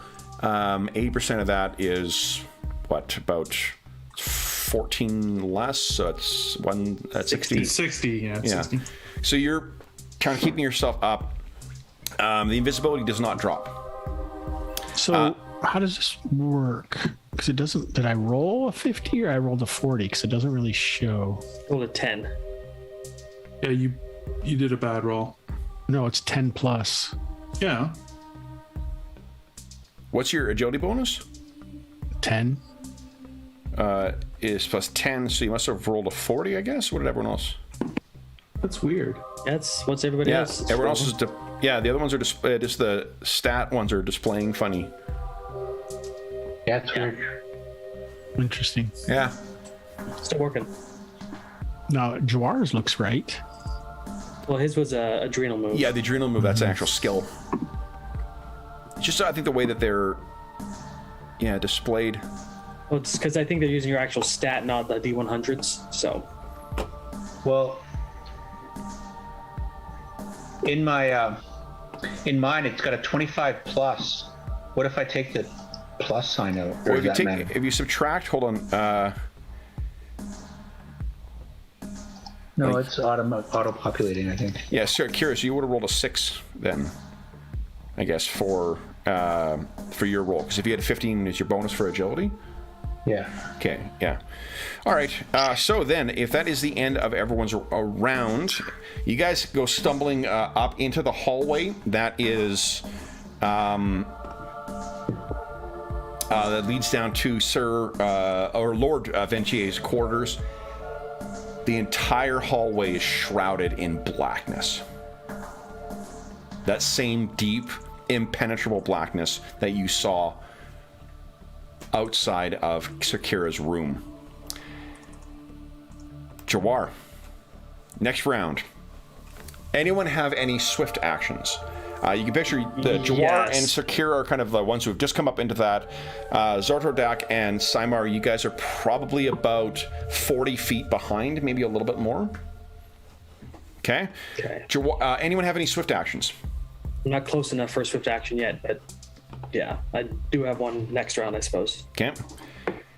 One other thing I screwed up before. I'm just a litany of things. One of the joys of running these games online and in front of a bunch of people is I got to make a whole bunch of mistakes in public. If you plan on applying your defensive bonus against missile weapons, you first off need to have a shield you also need to use 50% of your action to protect yourself against missile attacks. Yep. Yeah, I was going to ask. You said I had to ready my weapon, or is that the shifting, or is that? That's just the shifting weapon, 10%. What's the table that tells us how long things take? This one right here. Oh yeah, sorry. I just need to check it before I tell you if I have a swift action or not.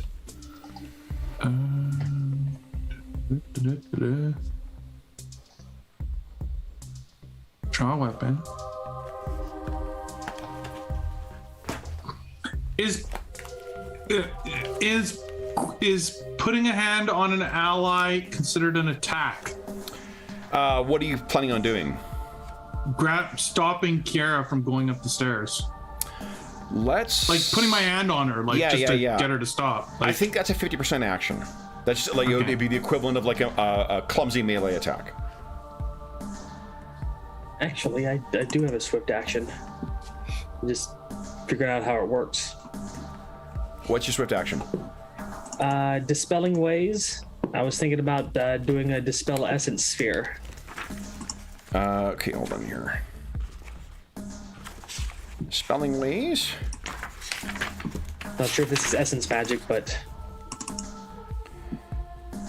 so we 10% radius on you. But the thing is, first off, you're not there. Remember, you're. I'm not there yet. Can I see the darkness though? You're 40 feet down a stairwell. Okay, so I can't see the darkness. Okay. No. So it's for next round. But okay. but a good question. So the way that those work is it triggers on a swift action at 10%, but it takes 50% of your action. Mm-hmm. But yes, I mean if it is an essence spell, then yeah, it may actually disrupt it. So that's Kev. Yes. Okay, so to clarify, so if I'm gonna try and stop her, but if I choose to use 20% of my action to move, is it still considered a swift action?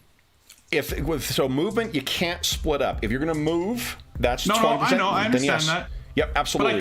But I could move at any rate that I want to try. Absolutely, yeah. So I could attempt in my 20% movement to sprint ahead of her. Yes, you could, yeah. Okay. Then that's what I want to try to do. Okay. So a sprint is 3 times your movement. It's a light maneuver. So go ahead and give us agility check. Come on, agility. 74. Why is every roll 90%. So I can move at 90% of my sprint for 20% of my movement. Yeah, so you take whatever your sprint movement would be 3 times whatever your movement is. Yep. So of that, 90% is your total available, and then you take 20% of that. Right. So, okay, 240, 20% is 48, and 90% of that is like whatever, 43 or something. It's like I can move. Yeah, it's pretty far. It's still pretty fucking far. Yeah. Okay, so you race ahead of her to kind of like the cusp of where the darkness is?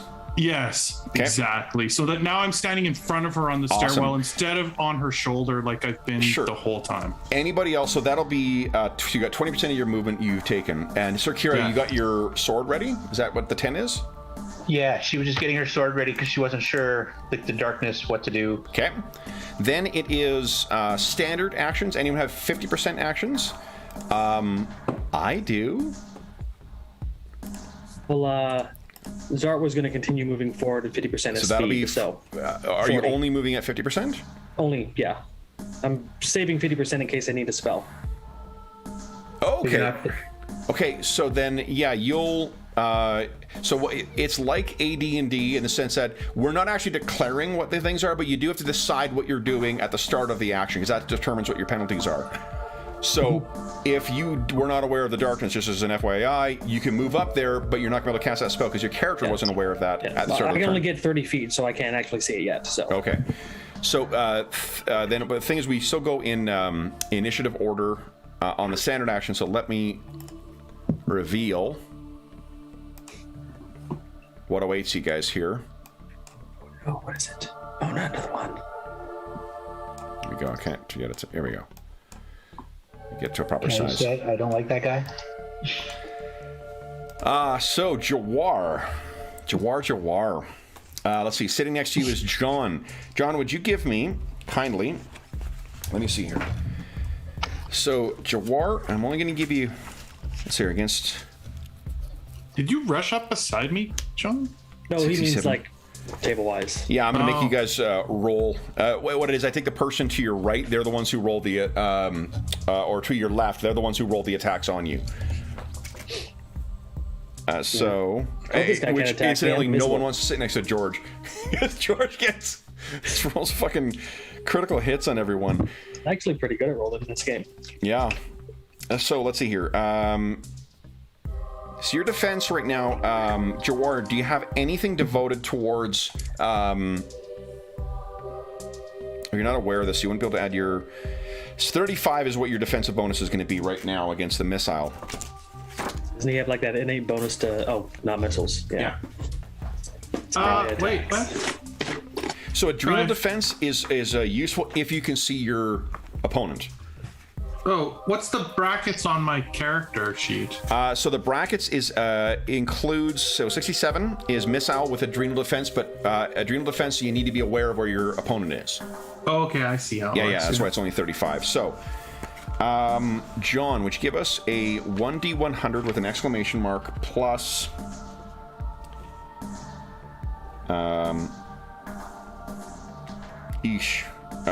plus 25. 1d100 exclamation mark plus 25. There you go. 116. A little boy. high. Okay. So, you step forward in front, Jawar, and then you hear that singing that you heard before, and a shuriken comes out of the darkness. And this is where those astonishing fortunes are going to come in handy that we have not been using for simple rerolls like how to get my sword. yeah, This game is deadly. because ignoring the crits, Hobbs, we're using astonishing fortune. You can ignore a crit result. Yeah. So it helps blunt the really brutal effects. Here we go. Okay, sorry. Okay. Your armor type is 1, Jawar? Yeah, I have literally no armor. No armor. Okay, so 116 on a 1. You take 12 points of concussion hits, so 12 points of damage, and a C slashing critical. John, would you give us just a flat 1d100 roll, please? 35. 35. Okay, so it's not as bad as it could be. Yeah, that's 66, isn't it? 66 is very, very bad. Whoops. Yeah. 35. Oh! You break foe's rib. Plus 3 hits, so you take 3 more points of damage, and foe is stunned next round. So you are stunned next round, Jawar. Means he can't attack, but he can defend, right? Yeah, you could spend a point of astonishing fortune to ignore that. I think I cracked a rib. So you'd put in the middle there, Jeff, cracked rib. Actually, you know, don't worry. No. It doesn't have any persisting effects, so it really doesn't matter. So you are stunned next round, Jawar. But that would have been intended for Sir Kira. You're certain. Then it is Jawar. Do you have any 50% action? I guess you're stunned, so. Yeah, I don't, not anymore. Okay. That So only when uses you're stunned, you 10%. still can move when you're stunned. Remember, stunned, and you can still parry as well when you're, unless it's stunned without parry. So you can still choose to move. Oh, if so you I like, can spend all of my... I can change my action, which would be 10% of your action. and then I can use the rest to attack, but just put it all into defensive bonus. Well, that won't do you any good because you can't parry. You don't have a shield. You can't parry missile weapons with. Oh, okay. Yeah. But yeah, if this thing does come up and fight in melee, that would be something you could do. I mean, I guess I would do that. Okay. I mean, I can't do anything. I'm trying to block the stairwell, so... Yeah. All right, so... Ordak, this is where you would spend your 50% to run up, because we're still in standard actions. You run up and see Jawar staggering back. There's blood that is staining his white robe. Sir Kira, you've seen this happen? Do you have a standard action? I didn't know what she was doing, so like she got up here. She's going to yell "Father" at the top of her lungs. Okay. And move up next to Jawar, perhaps. Okay. So it'll be 10% of your action to change actions if you were indecisive, and then you would move up to stand next to Jawar, which would probably be 10% of your movement. He's not that far ahead of you. Yeah. I'm not gonna roll. Then Simar, were you doing 50% of move to get up to that level? Yep. Okay. Then we have long actions. You can, so something is happening on the other side of the darkness. Jawar's parrying Zart. Ordak, do you have any 50% actions? I can see it's dark up here, right? You can, yeah. Is there any way that I could perceive what kind of magic's being used? Like You'd have to lore? use a spell. Unless you have a spell in one of your spell lists that'll let you do that. No. I don't think I do. No. Well, I can start casting a spell, right? No, have it finish because next turn? Okay. well, for one, you only have 50%, so you'd have to spend 10% to start changing your action. So it'll leave you 40, and no, you can start casting it now. Okay. Reloading is something you can spread across rounds, but you can't spend spell casting across rounds. Okay. Well, I'm invisible. As far as I know, I'm gonna. I can't continue moving. I already stopped. Okay. That's it. Simar, do you have anything 50% to do? I'm going to see if I can look around and spot anything, because this is new to me. I haven't seen this darkness in the past, Sure. That's a 30% action. Take a full perception. Go ahead and give us a perception check.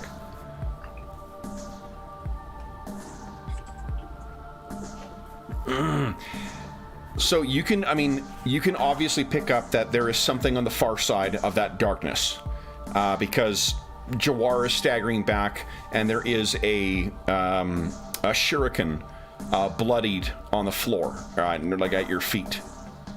Is it shaped in the sea drake thing? Is that what's on there or no? It is shaped exactly like what I think they had one that was left over from the attack on Sir Kira. It's identical to that. Dull gray metal with a circle in the center and then jagged, vicious but effective barbs on the outside. You have anything for 20%? I don't think so. Okay, so that's end of the round. We're back at the top of the round, guys. Anyone have a swift action? Yes. What do you got? I'm gonna activate my dispel essence sphere. Awesome. Okay. What do you think it looks like? It's basically since he's an essence mage with elementalism, he just like draws essence is pulled from within, right? Essence is pulled from around. No, mentalism comes from within. Okay. Channeling comes from the divine or some other spirit. Yeah.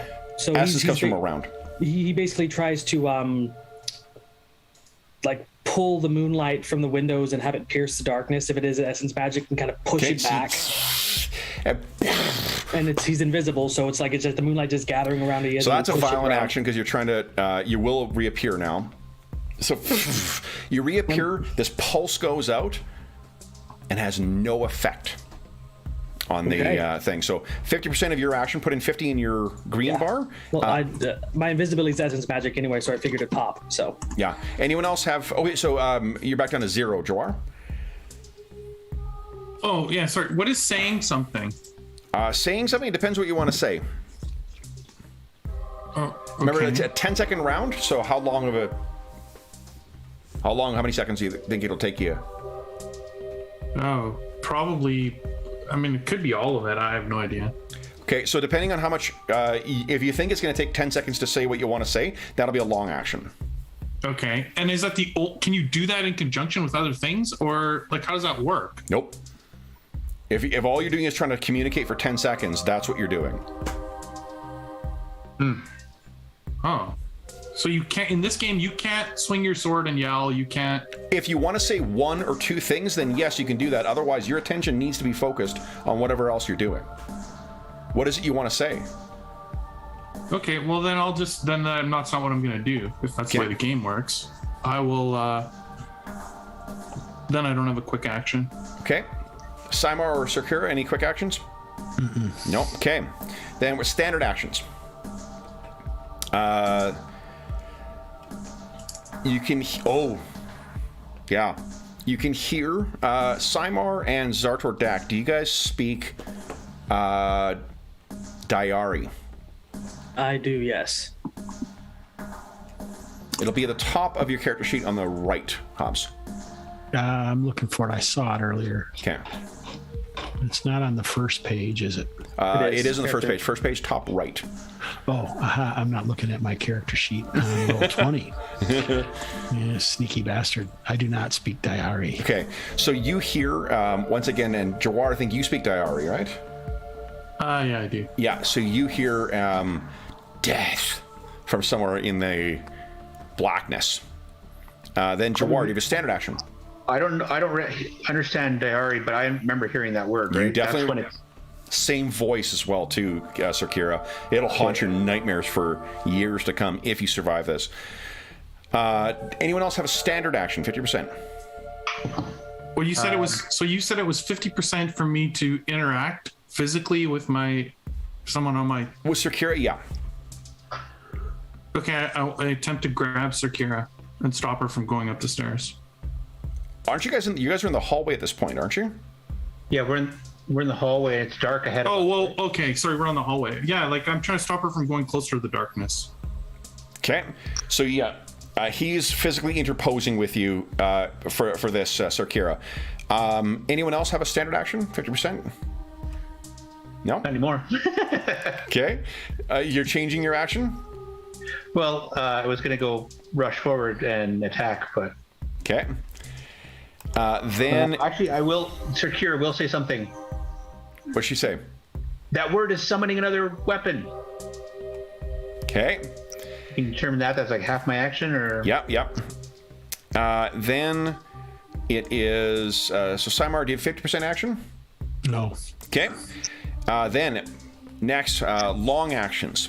So, John, would you kindly give us... now, hold on. Mm-hmm. I am going to let your adrenal defense apply here. You mean Jawar? So, for Jawar, so 60... no, you're going to roll the attack on him. Yeah. 67. So, 1d100 exclamation mark plus...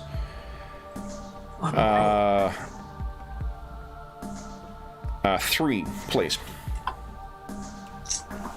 So again, Jawar. That is, let's see, dagger. 86. Nothing. Cuts your robe once again, but another one of those shurikens comes out and does not strike you. Jawar. Long action. He's just gonna look at Kira and he's gonna say, he's dead already. Or Dak. Long action? Well, seeing that I'm invisible again and this essence thing has no effect on the darkness, I'm going to keep concentrating on it. How are you invisible again? Well, no, since I'm visible again. Oh, visible again. Sorry, okay. Yeah, he Did you guys hear invisible as well? Okay. I heard invisible too. You're just used to thinking John's invisible. Yeah, I know. So, John is never invisible to us. His characters most often are. Yeah. So he's changing his action since it didn't work, so he loses 10%. Yeah. He's gonna keep concentrating on it because it's a concentration spell, and then he's gonna slowly back up. So hold on. Remember, if you're casting a spell that ends your concentration, but if it's got a duration of it, then you can get it back up again. If it's got a concentration duration. The spell Essence Sphere has concentration duration.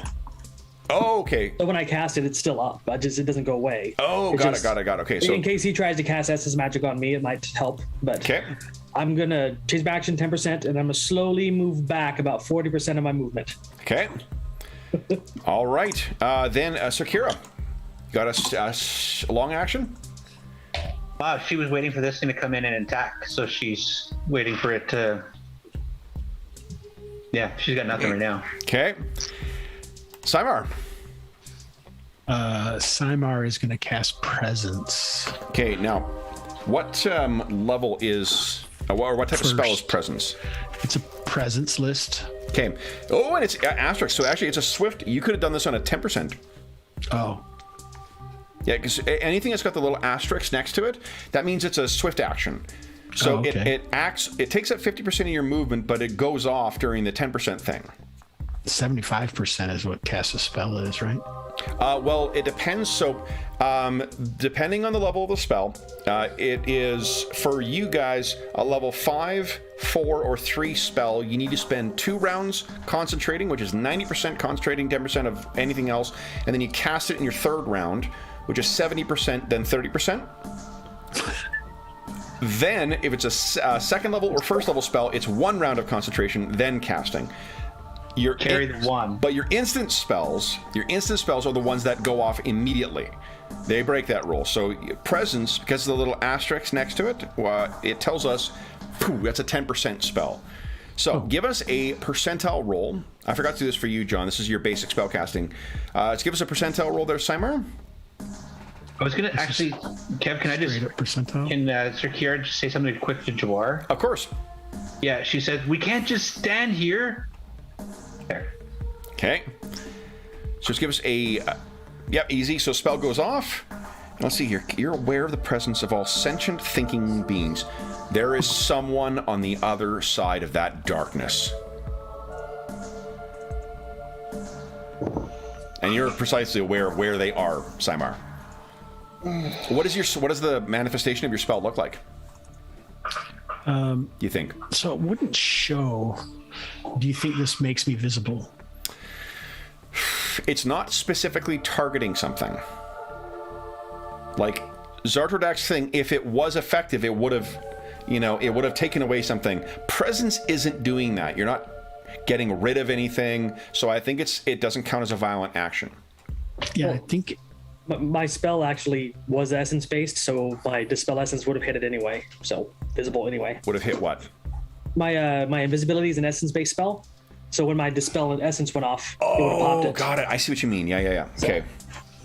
I don't know what the physical manifestation. It might just be like some kind of pulse that like ruffles things as it goes out. Yeah. So you can, you can definitely sense this thing on the far side, and it's cold. I think like there's a brief wash where you can just feel like a chill goes from the tip of your.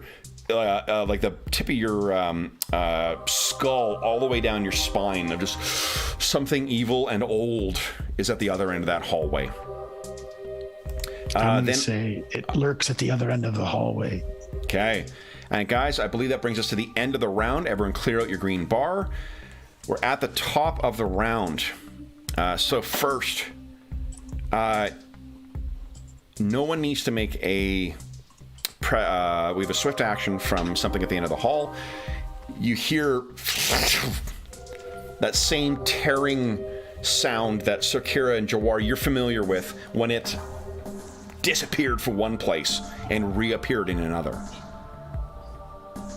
Jawar, you have a swift action. No, So again, I have something I want to say. If you want, I can say it all and you can tell me how long it takes. Sure, go ahead. He just looks at Kira and he says, I know it's not in your nature, but you need to run. That's like 20%. Okay. Yeah. Okay. So can I see where? Do I know where it is now? Yes, it is inside the room. But actually, So hold on, can that would be a temper. I think that's like a quick perception, like an orientation. So that'll be a swift action as well. So it's 10% of your. Say that. Okay, yeah, and you can say that out loud. So I know it's not in the hallway, and I know it entered the room. Yeah, you know it reappeared there because something was gone from one place and in another. Or Dak, do you have a swift action? So it's in the dad's room. So that's your question. Okay, so that's 10% of your action. So yeah. Kira, do you have a swift action? Oh, and Hobbs, we're tracking the amount of action. Yeah, on the green bar. So Kira, do you have a swift action? No, I'm trying to find charge. Charge is part of your melee. Oh, it's on the percentage table? Yeah, I don't think it's a percentage thing. It's a part of combining movement and attack. What it does is it just the penalty you take for moving, you get up to plus 50 to charge in and hit. But Simar just said it's in the room though. Okay.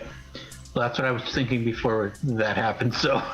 Yeah, and I will tell you one thing. You're not going to need to make any perception rolls. This is like, honestly, like picture when you're trying to fumble your way around in your childhood home with the lights off.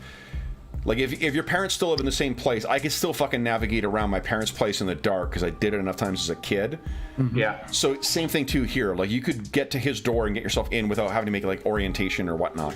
Okay. Shoot, I've peed in the toilet without turning the light on. Was there any either alcohol or drugs involved though? No, probably. Yeah.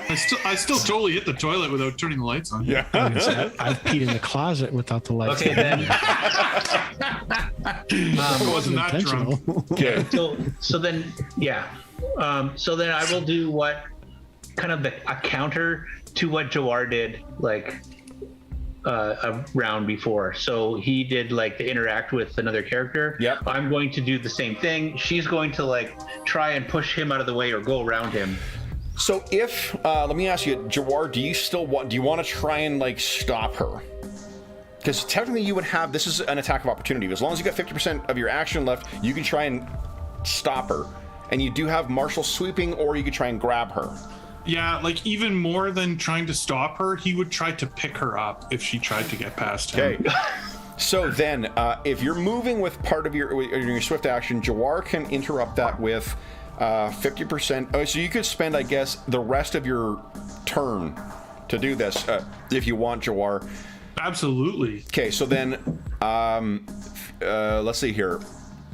10% to change your action, because I don't think you'd readied that, right? No, I didn't expect her. I was hoping she was listening to my...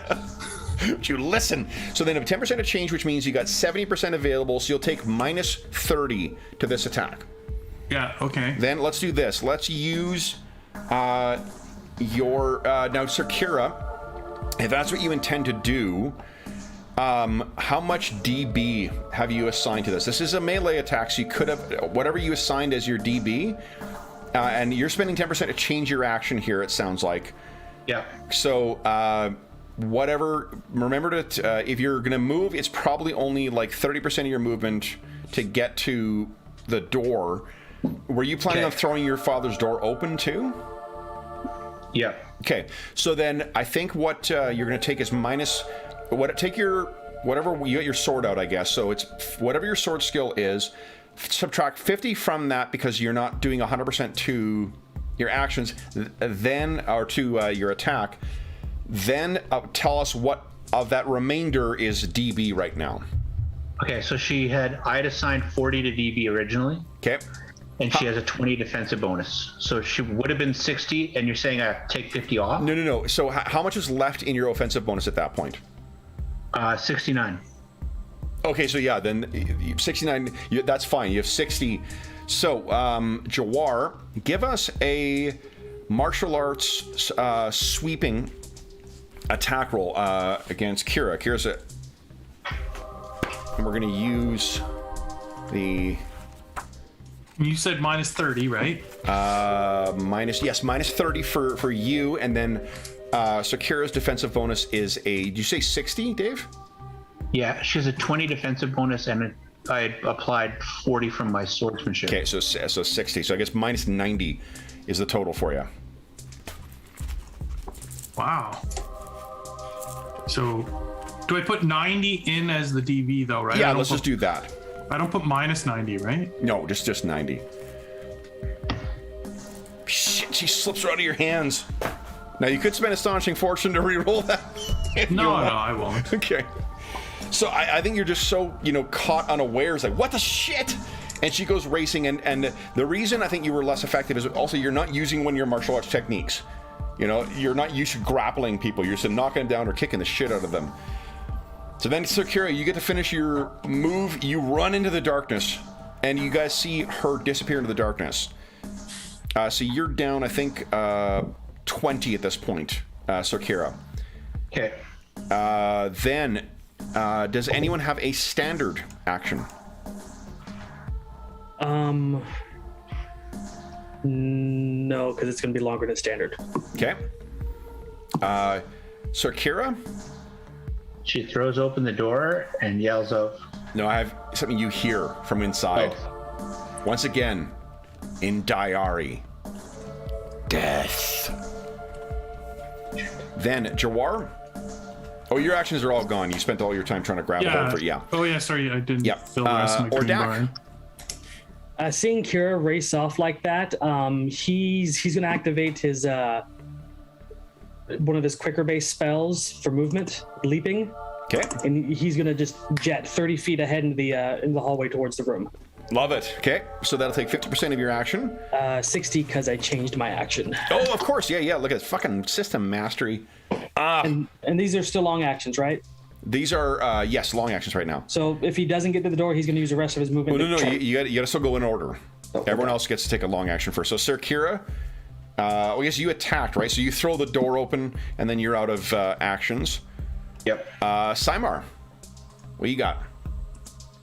I think Simar is going to jump forward, trying to help save the Lord Ventir like he said he would. You got it. So this, let's do this. Why don't you give us a moving maneuver check? Because you're running into darkness. I'm going to make it a light maneuver. So just give us a, what do you call it? Agility check, please. Is it maneuvering or agility check? It'll be not moving maneuver. It'll be agility, just agility. 57. Yeah, no problem. So you race up and you can hear someone run up beside you, Sir Kira. Doors open. I'm out of actions. Jawar's out of actions. Zart, do you, or Dak, do you have anything you wish to do? Yeah, if he hadn't caught up with Kira, he's going to use 30% of his move to get the rest of the way I there. think the 30 feet, you're easily able to spring forward. All Is right. the darkness still around us? It is, yeah. I'm going to try to perceive 30% then, try to get an idea of what's going on. Sure, yeah, give us a perception roll. Yeah, I'm horrible at those, but you know. That's what I put hundreds on dice for. 97. Ooh, close. So you're aware of where your two allies are, of where Simar is in here and where Sir Kira is. All right, it's the end of the round, guys, or at the top of the round. Clear out your action bars. Anyone have any swift actions they're doing? No, I don't either. I think so. Ooh. Let me see. What I'm trying to do is I have this shield spell that is considered a swift action. Oh, yes. Let me see if I can find it. I think that's under... Function in front of the caster, so I would want to move first, but it's a third level, even though it has an asterisk. Does that mean It just means it costs you 3 power points. And I can still do it quickly?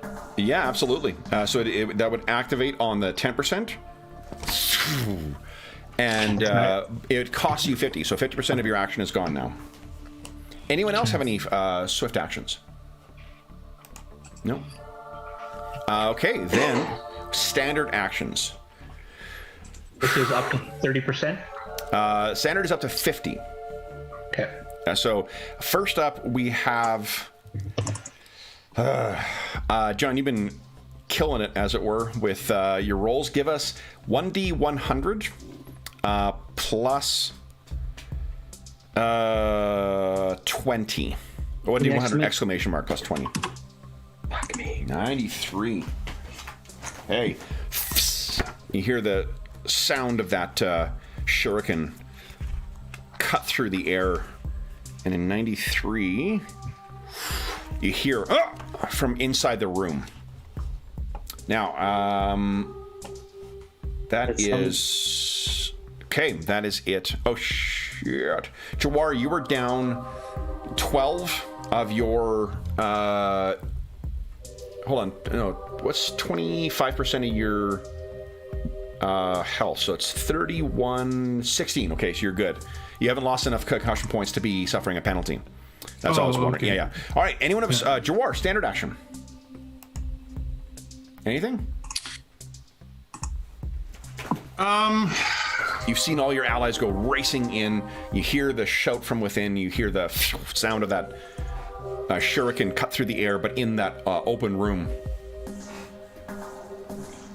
I mean, he's essentially forced to run in after Kiara, so he will move in. Let me ask you this. How many times have you had to do this for Captain Zedek? Every time. He was hoping that he had a fucking smarter charge this time instead of a fucking death wish carrying young woman. Okay. So he's very annoyed. All right, so how much standard means up to 50? Yeah. Well, I mean, we're talking like 10 feet here, 20 feet or something max, right? Yeah. Like to get up to where they are is probably only about 20 feet away. So you could easily get It's there. like a quarter of my movement, so I'm using 25%. It depends if you want to get in front again. If you want to get in front again, what's total move? Half of your move is like 40, isn't it? Yeah. So Well, and that's if I'm walking. Yeah. So is that what you want to do, or do you want to try and run? I might as well run so that I can save more of my action. Fuck yeah. Give us So it's agility? a light maneuver, I believe. Give us a agility roll. I have not rolled good all day. How about 92. No, I haven't rolled over like a 35. all day. 100%. You're saving it up for the best time here, Jeff. Okay, so that means I can move. Yeah, so I move 160. So like to move like 40 feet is a quarter of my move. You run forward, and then you suddenly are in blackness because of the persisting effect of the spell. But you move far enough into the room to be running out, and you can see that Sakura's father, Lord Ventier, is standing with a sword out. He's got a cut at his side, and he's trying to hold up a defensive line. And in the corner of the room stands his attacker. It's the exact same man who had tried to kill Sakura. There's only one of them? Only one of them. Oh. So then it is Zartrodak, do you have a standard? No. Sakura, do you have a standard? She was going to try and perceive. I didn't realize she was still. Is she still in the black? Yeah. Oh, shit. Like you could step forward if you wanted. I guess she's trying to figure out where this guy is, so she would try to move and perceive if she has the ability. Yeah. So let's roll your perception first. Give us a perception roll. You know precisely where he is. You hear the sound of it, and again, like in your mind, you can picture your father's room, right? And he's over by where like your mother's dressing, the big like not four poster, the big cupboard or whatever dresser that she opens up. The wardrobe is what I'm looking for. He must be standing right in front of it. Okay. So yeah, that was my under 50 was to perceive and. Okay, and then Simar, do you have 50% action? Yeah, I'm going to move into the room to try and help the Lord. All right, so you run into the room, and you're standing next to Jawar now, and you can see this thing standing in the corner. I want to go away from that thing and keep Jawar between me and it if possible. Yeah, you position yourself behind. All right, then it's this thing. It says once again, and now you can see this, Jawar and Simar. He reaches his hand behind him, and he says that word, and then that amulet around his neck flares, and another one of those jagged shurikens appears in his hand. Jawar, you've got 50% left here. Right. Okay, so one thing that I couldn't do was double move. But can I take an action to try and position, like just to block this thing's path to the Duke or whatever his name is? Yep, absolutely. Okay, I'll just physically position my body between him and this thing. How much did you need to spend of your action? I spent 25 for my initial movement. Okay, so I was trying to look that up and I didn't see so like in theory cover or was your idea to get yourself to block the person, or were you intending on going in and attacking this guy? No, I'm not intending on attacking him this turn. This turn, I'm only attempting to essentially shield the Kira's father. Yeah, okay, so then that's done. You're definitely effectively blocking him. Unless he makes a called shot of some kind, you're going to be the subject of attack. Or Dak, you had a long action? Yes. I should have taken my 10% movement in with the standard actions, but that's what he wants to do. He wants to kind of like move 6 feet in. Can he see the guy in the corner? If you're only moving 6 feet, that doesn't bring you out of the darkness. Okay. Well, I can still move 10% each round as I prepare a spell. You can't. Yeah, each round you can. Yes. Yeah. So at that point, so he's not out of the darkness yet, but he's going to start gathering his mental powers to cast a spell. Awesome. It's a biggin. So nice. Sir Venche, or Sir Kira, you have 70% left. Yeah, and she's moving straight at that guy and going to swing. Okay, so if you move straight at him, you've got 70% you can put towards your attack, which means you can take minus 30. I think you're moving at least 15 directly towards him, which means you're going to get plus 15 to hit, because it's the amount of space up to 50 feet you move, meaning you get a penalty of minus 15. Okay. And this thing's DB, let's see here, is... Really hard to hit. You wait till I get a hold of him. Well, thing is, he was using a missile attack, and he put nothing into his parry, and it's very hard to parry with a fucking shuriken. Yeah, that's good. Because I only had 40 in my DB, which means I have 99 in my offensive. Holy shit. His defensive bonus is a 50. Because my new total, Kev, equals the total in swords, right? With the bonus from the sword, that plus 35 instead of the plus 5? Yep. So my new total is 139 instead of 109, right? So would you kindly make an attack against, let's see here. It'll be minus 65. 65 is the DB. 65 is the DB? Yeah. Okay. So, that's weak sauce. Do you want to spend Astonishing Fortune? We have 4 minutes. Okay. Yes. What was his DB? 65? 65, yeah. Come on. Come on, roll 20. Come on, roll 20.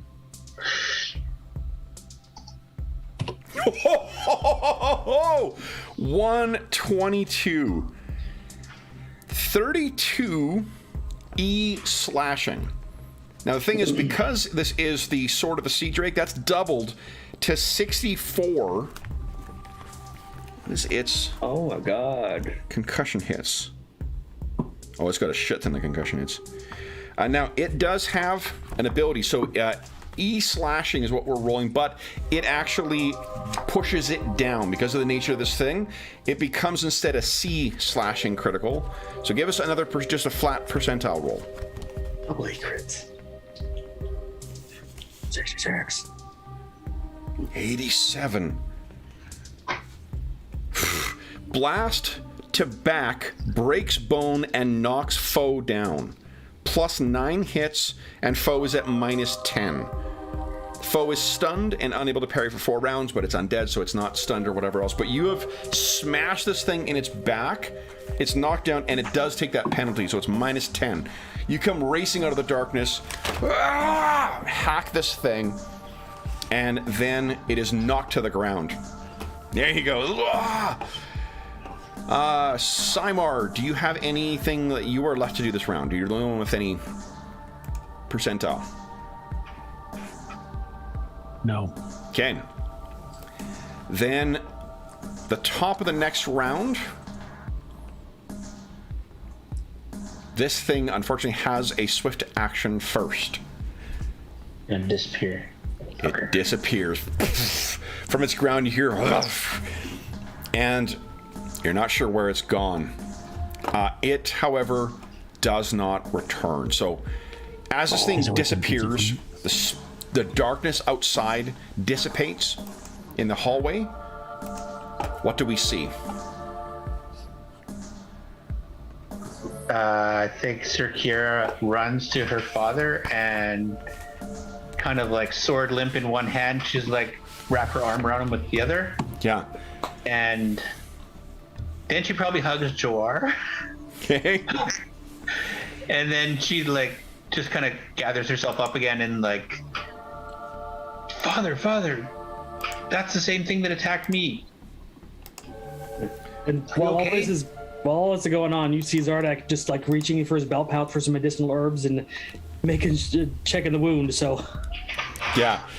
So Jawar is injured a little bit, but I mean Jawar can handle himself. same thing. Her dad, no significant injuries. If it's just herbs you're putting in, then they will restore. He only took 7 concussion hits. I'm worried about like assassins, poisons, diseased blades. Why don't you give us a first aid check? Yes. First aid. Here's the fumble. Yeah. No, 45. I have a 45 bonus, and that's a good Definitely roll. not poison, which is good news for Jawar. So, There could be others. and not for nothing, Sir Kira, you can absolutely see that Jawar has positioned himself in the same protective way in front of your father that he did in front of you. Yep, that's why he got a hug. Okay, nice. Does Jawar return it? I think absolutely. I think he was nervous that he would be in trouble after the way things went down, and so if she gives him a hug, then he returns it for sure. Nice. So then we will end our session. Which of you looks outside the... I guess it'd be either Jawar or Sir Kira, because they would be the ones cognizant of it. Jawar, if you look outside, you think you can see once again a medium-sized black bird flapping away out across Lyriwis and away from Murna Doom. But I where are actually the think rest of this the time- faux scholars? Kev, just to add to the scene, I think this time, as soon as I saw it, I would have drawn Simar's and Ordak's attention to it. Okay, so both of you look out, and you can see there is silhouetted against sort of the lighter bit of the heavy moon and the moonlight coming through the clouds. There is a pitch, like almost like a raven-colored seagull heading Is it out. flying out across the bay, or is it? Outside at the base of Myrna Dune is a lake called the Lyriwis, lake. and Lyriwis, it's that way, and it leads in the direction of Cloven Bay. Yeah, okay. And I think Jawar would say something like he shapeshifts or something like that. One last thing I'll get is Zarch. Okay, so So you saw it? Like you mentioned it to the other two? Yeah. Well, And I thought then you. Sir Kira will go, I thought that was like a dream thing. Like, I saw that in my dreams. I didn't realize it was actually flying away. and with that, we will bring our session to a close. So, for those listening at home, thank you so much. Yeah, and well, you're not wrong, Simar. Simar is, yeah, we're not leaving the evening because Simar's not wrong. This may only be one of 3. In which case, what are the other 3 targets? So, I'll leave you with that lovely thought to stew over. For those listening at home, thank you so much for joining us, not only for this session, but if you joined us throughout all of October, thank you so much for joining us for for our Rolemaster expedition. Now, I don't know what we're going to talk with the players, and we'll find out whether we are continuing on with this, or we're going back to Barrow Maze, or we're doing both, or what. But we'll find out, and you will be able to find more information about this on the Dungeon Musings Discord server, which you can find a link to down below. You can find information on the community tab of the Dungeon Musings YouTube channel. You can also find me on Twitter at Dungeon Musings, and you can reach me by email at dungeonmusings@gmail.com. You can also find now the charity that we support support for on the channel is the SOS Children's Villages International Charity, but they have changed their donation system. So currently, the link we've got down below does not allow you to make donations. You can go and check out information about SOS Children's Villages International, and hopefully by the time that you watch this, I will have had an opportunity to get the proper new link set up, and then we can continue to have you make donations through to the SOS Children's Villages International Charity through our Hero Save Villages campaign. And we'll have more opportunity for folks to win some great game prizes in our next charity raffle, which will be December 1st. In addition, for those listening at home, let's see here, what else? Yeah, you can find that link down below to the Dungeon Musings Discord server, where all of us are active, and we have channels dedicated to not only this campaign, but every other campaign we run on the channel. You can also find their links under the other podcasts and other streamers tabs to other awesome things like the legendary Jason Hobbs's Kalmata campaign on over at the Hobbs and Friends YouTube channel and Twitch channel. You can also listen to, let's see here, Hobbs, you're up to what, 32 different podcasts now, I think? All of which I you am can find. about to make my triumphant return on Monday. Nice. Hobbs and Friends to, what's the anchor one called? Random Screen. Random Screen. Yeah, I was gonna tip my fucking brain. So lots of great stuff. You can find links to all of those over at the Dungeon Musings Discord server, as well as links to Hobbs's for the Hobbs and Friends. You could be joining the other Hobbs Goblins like myself over on his Discord channel as well too. So lots of opportunities to see some really great gaming stuff, not only from us but from many of our friends as well. Last thing I will say is a huge thank you. Speaking of awesome players, Jeffrey, Dave, Hobbs, and John, thank you so much for making this Dalliance with Rolemaster such a fun endeavor. I had so much fun writing this, so much fun running this. I would go back to this game in a heartbeat. So thank you so much for making this such a terrific experience, guys. And for those listening at home, we hope that we gave you a few hours, take your mind off of the troubles of our world, and think about the troubles that our heroes seem to be bedeviled by in the Duchy of Cloven Bay. And until we see you again, stay safe, stay healthy, and happy gaming. Bye. Oh, also, and happy Halloween. See ya. Yeah. Sakira.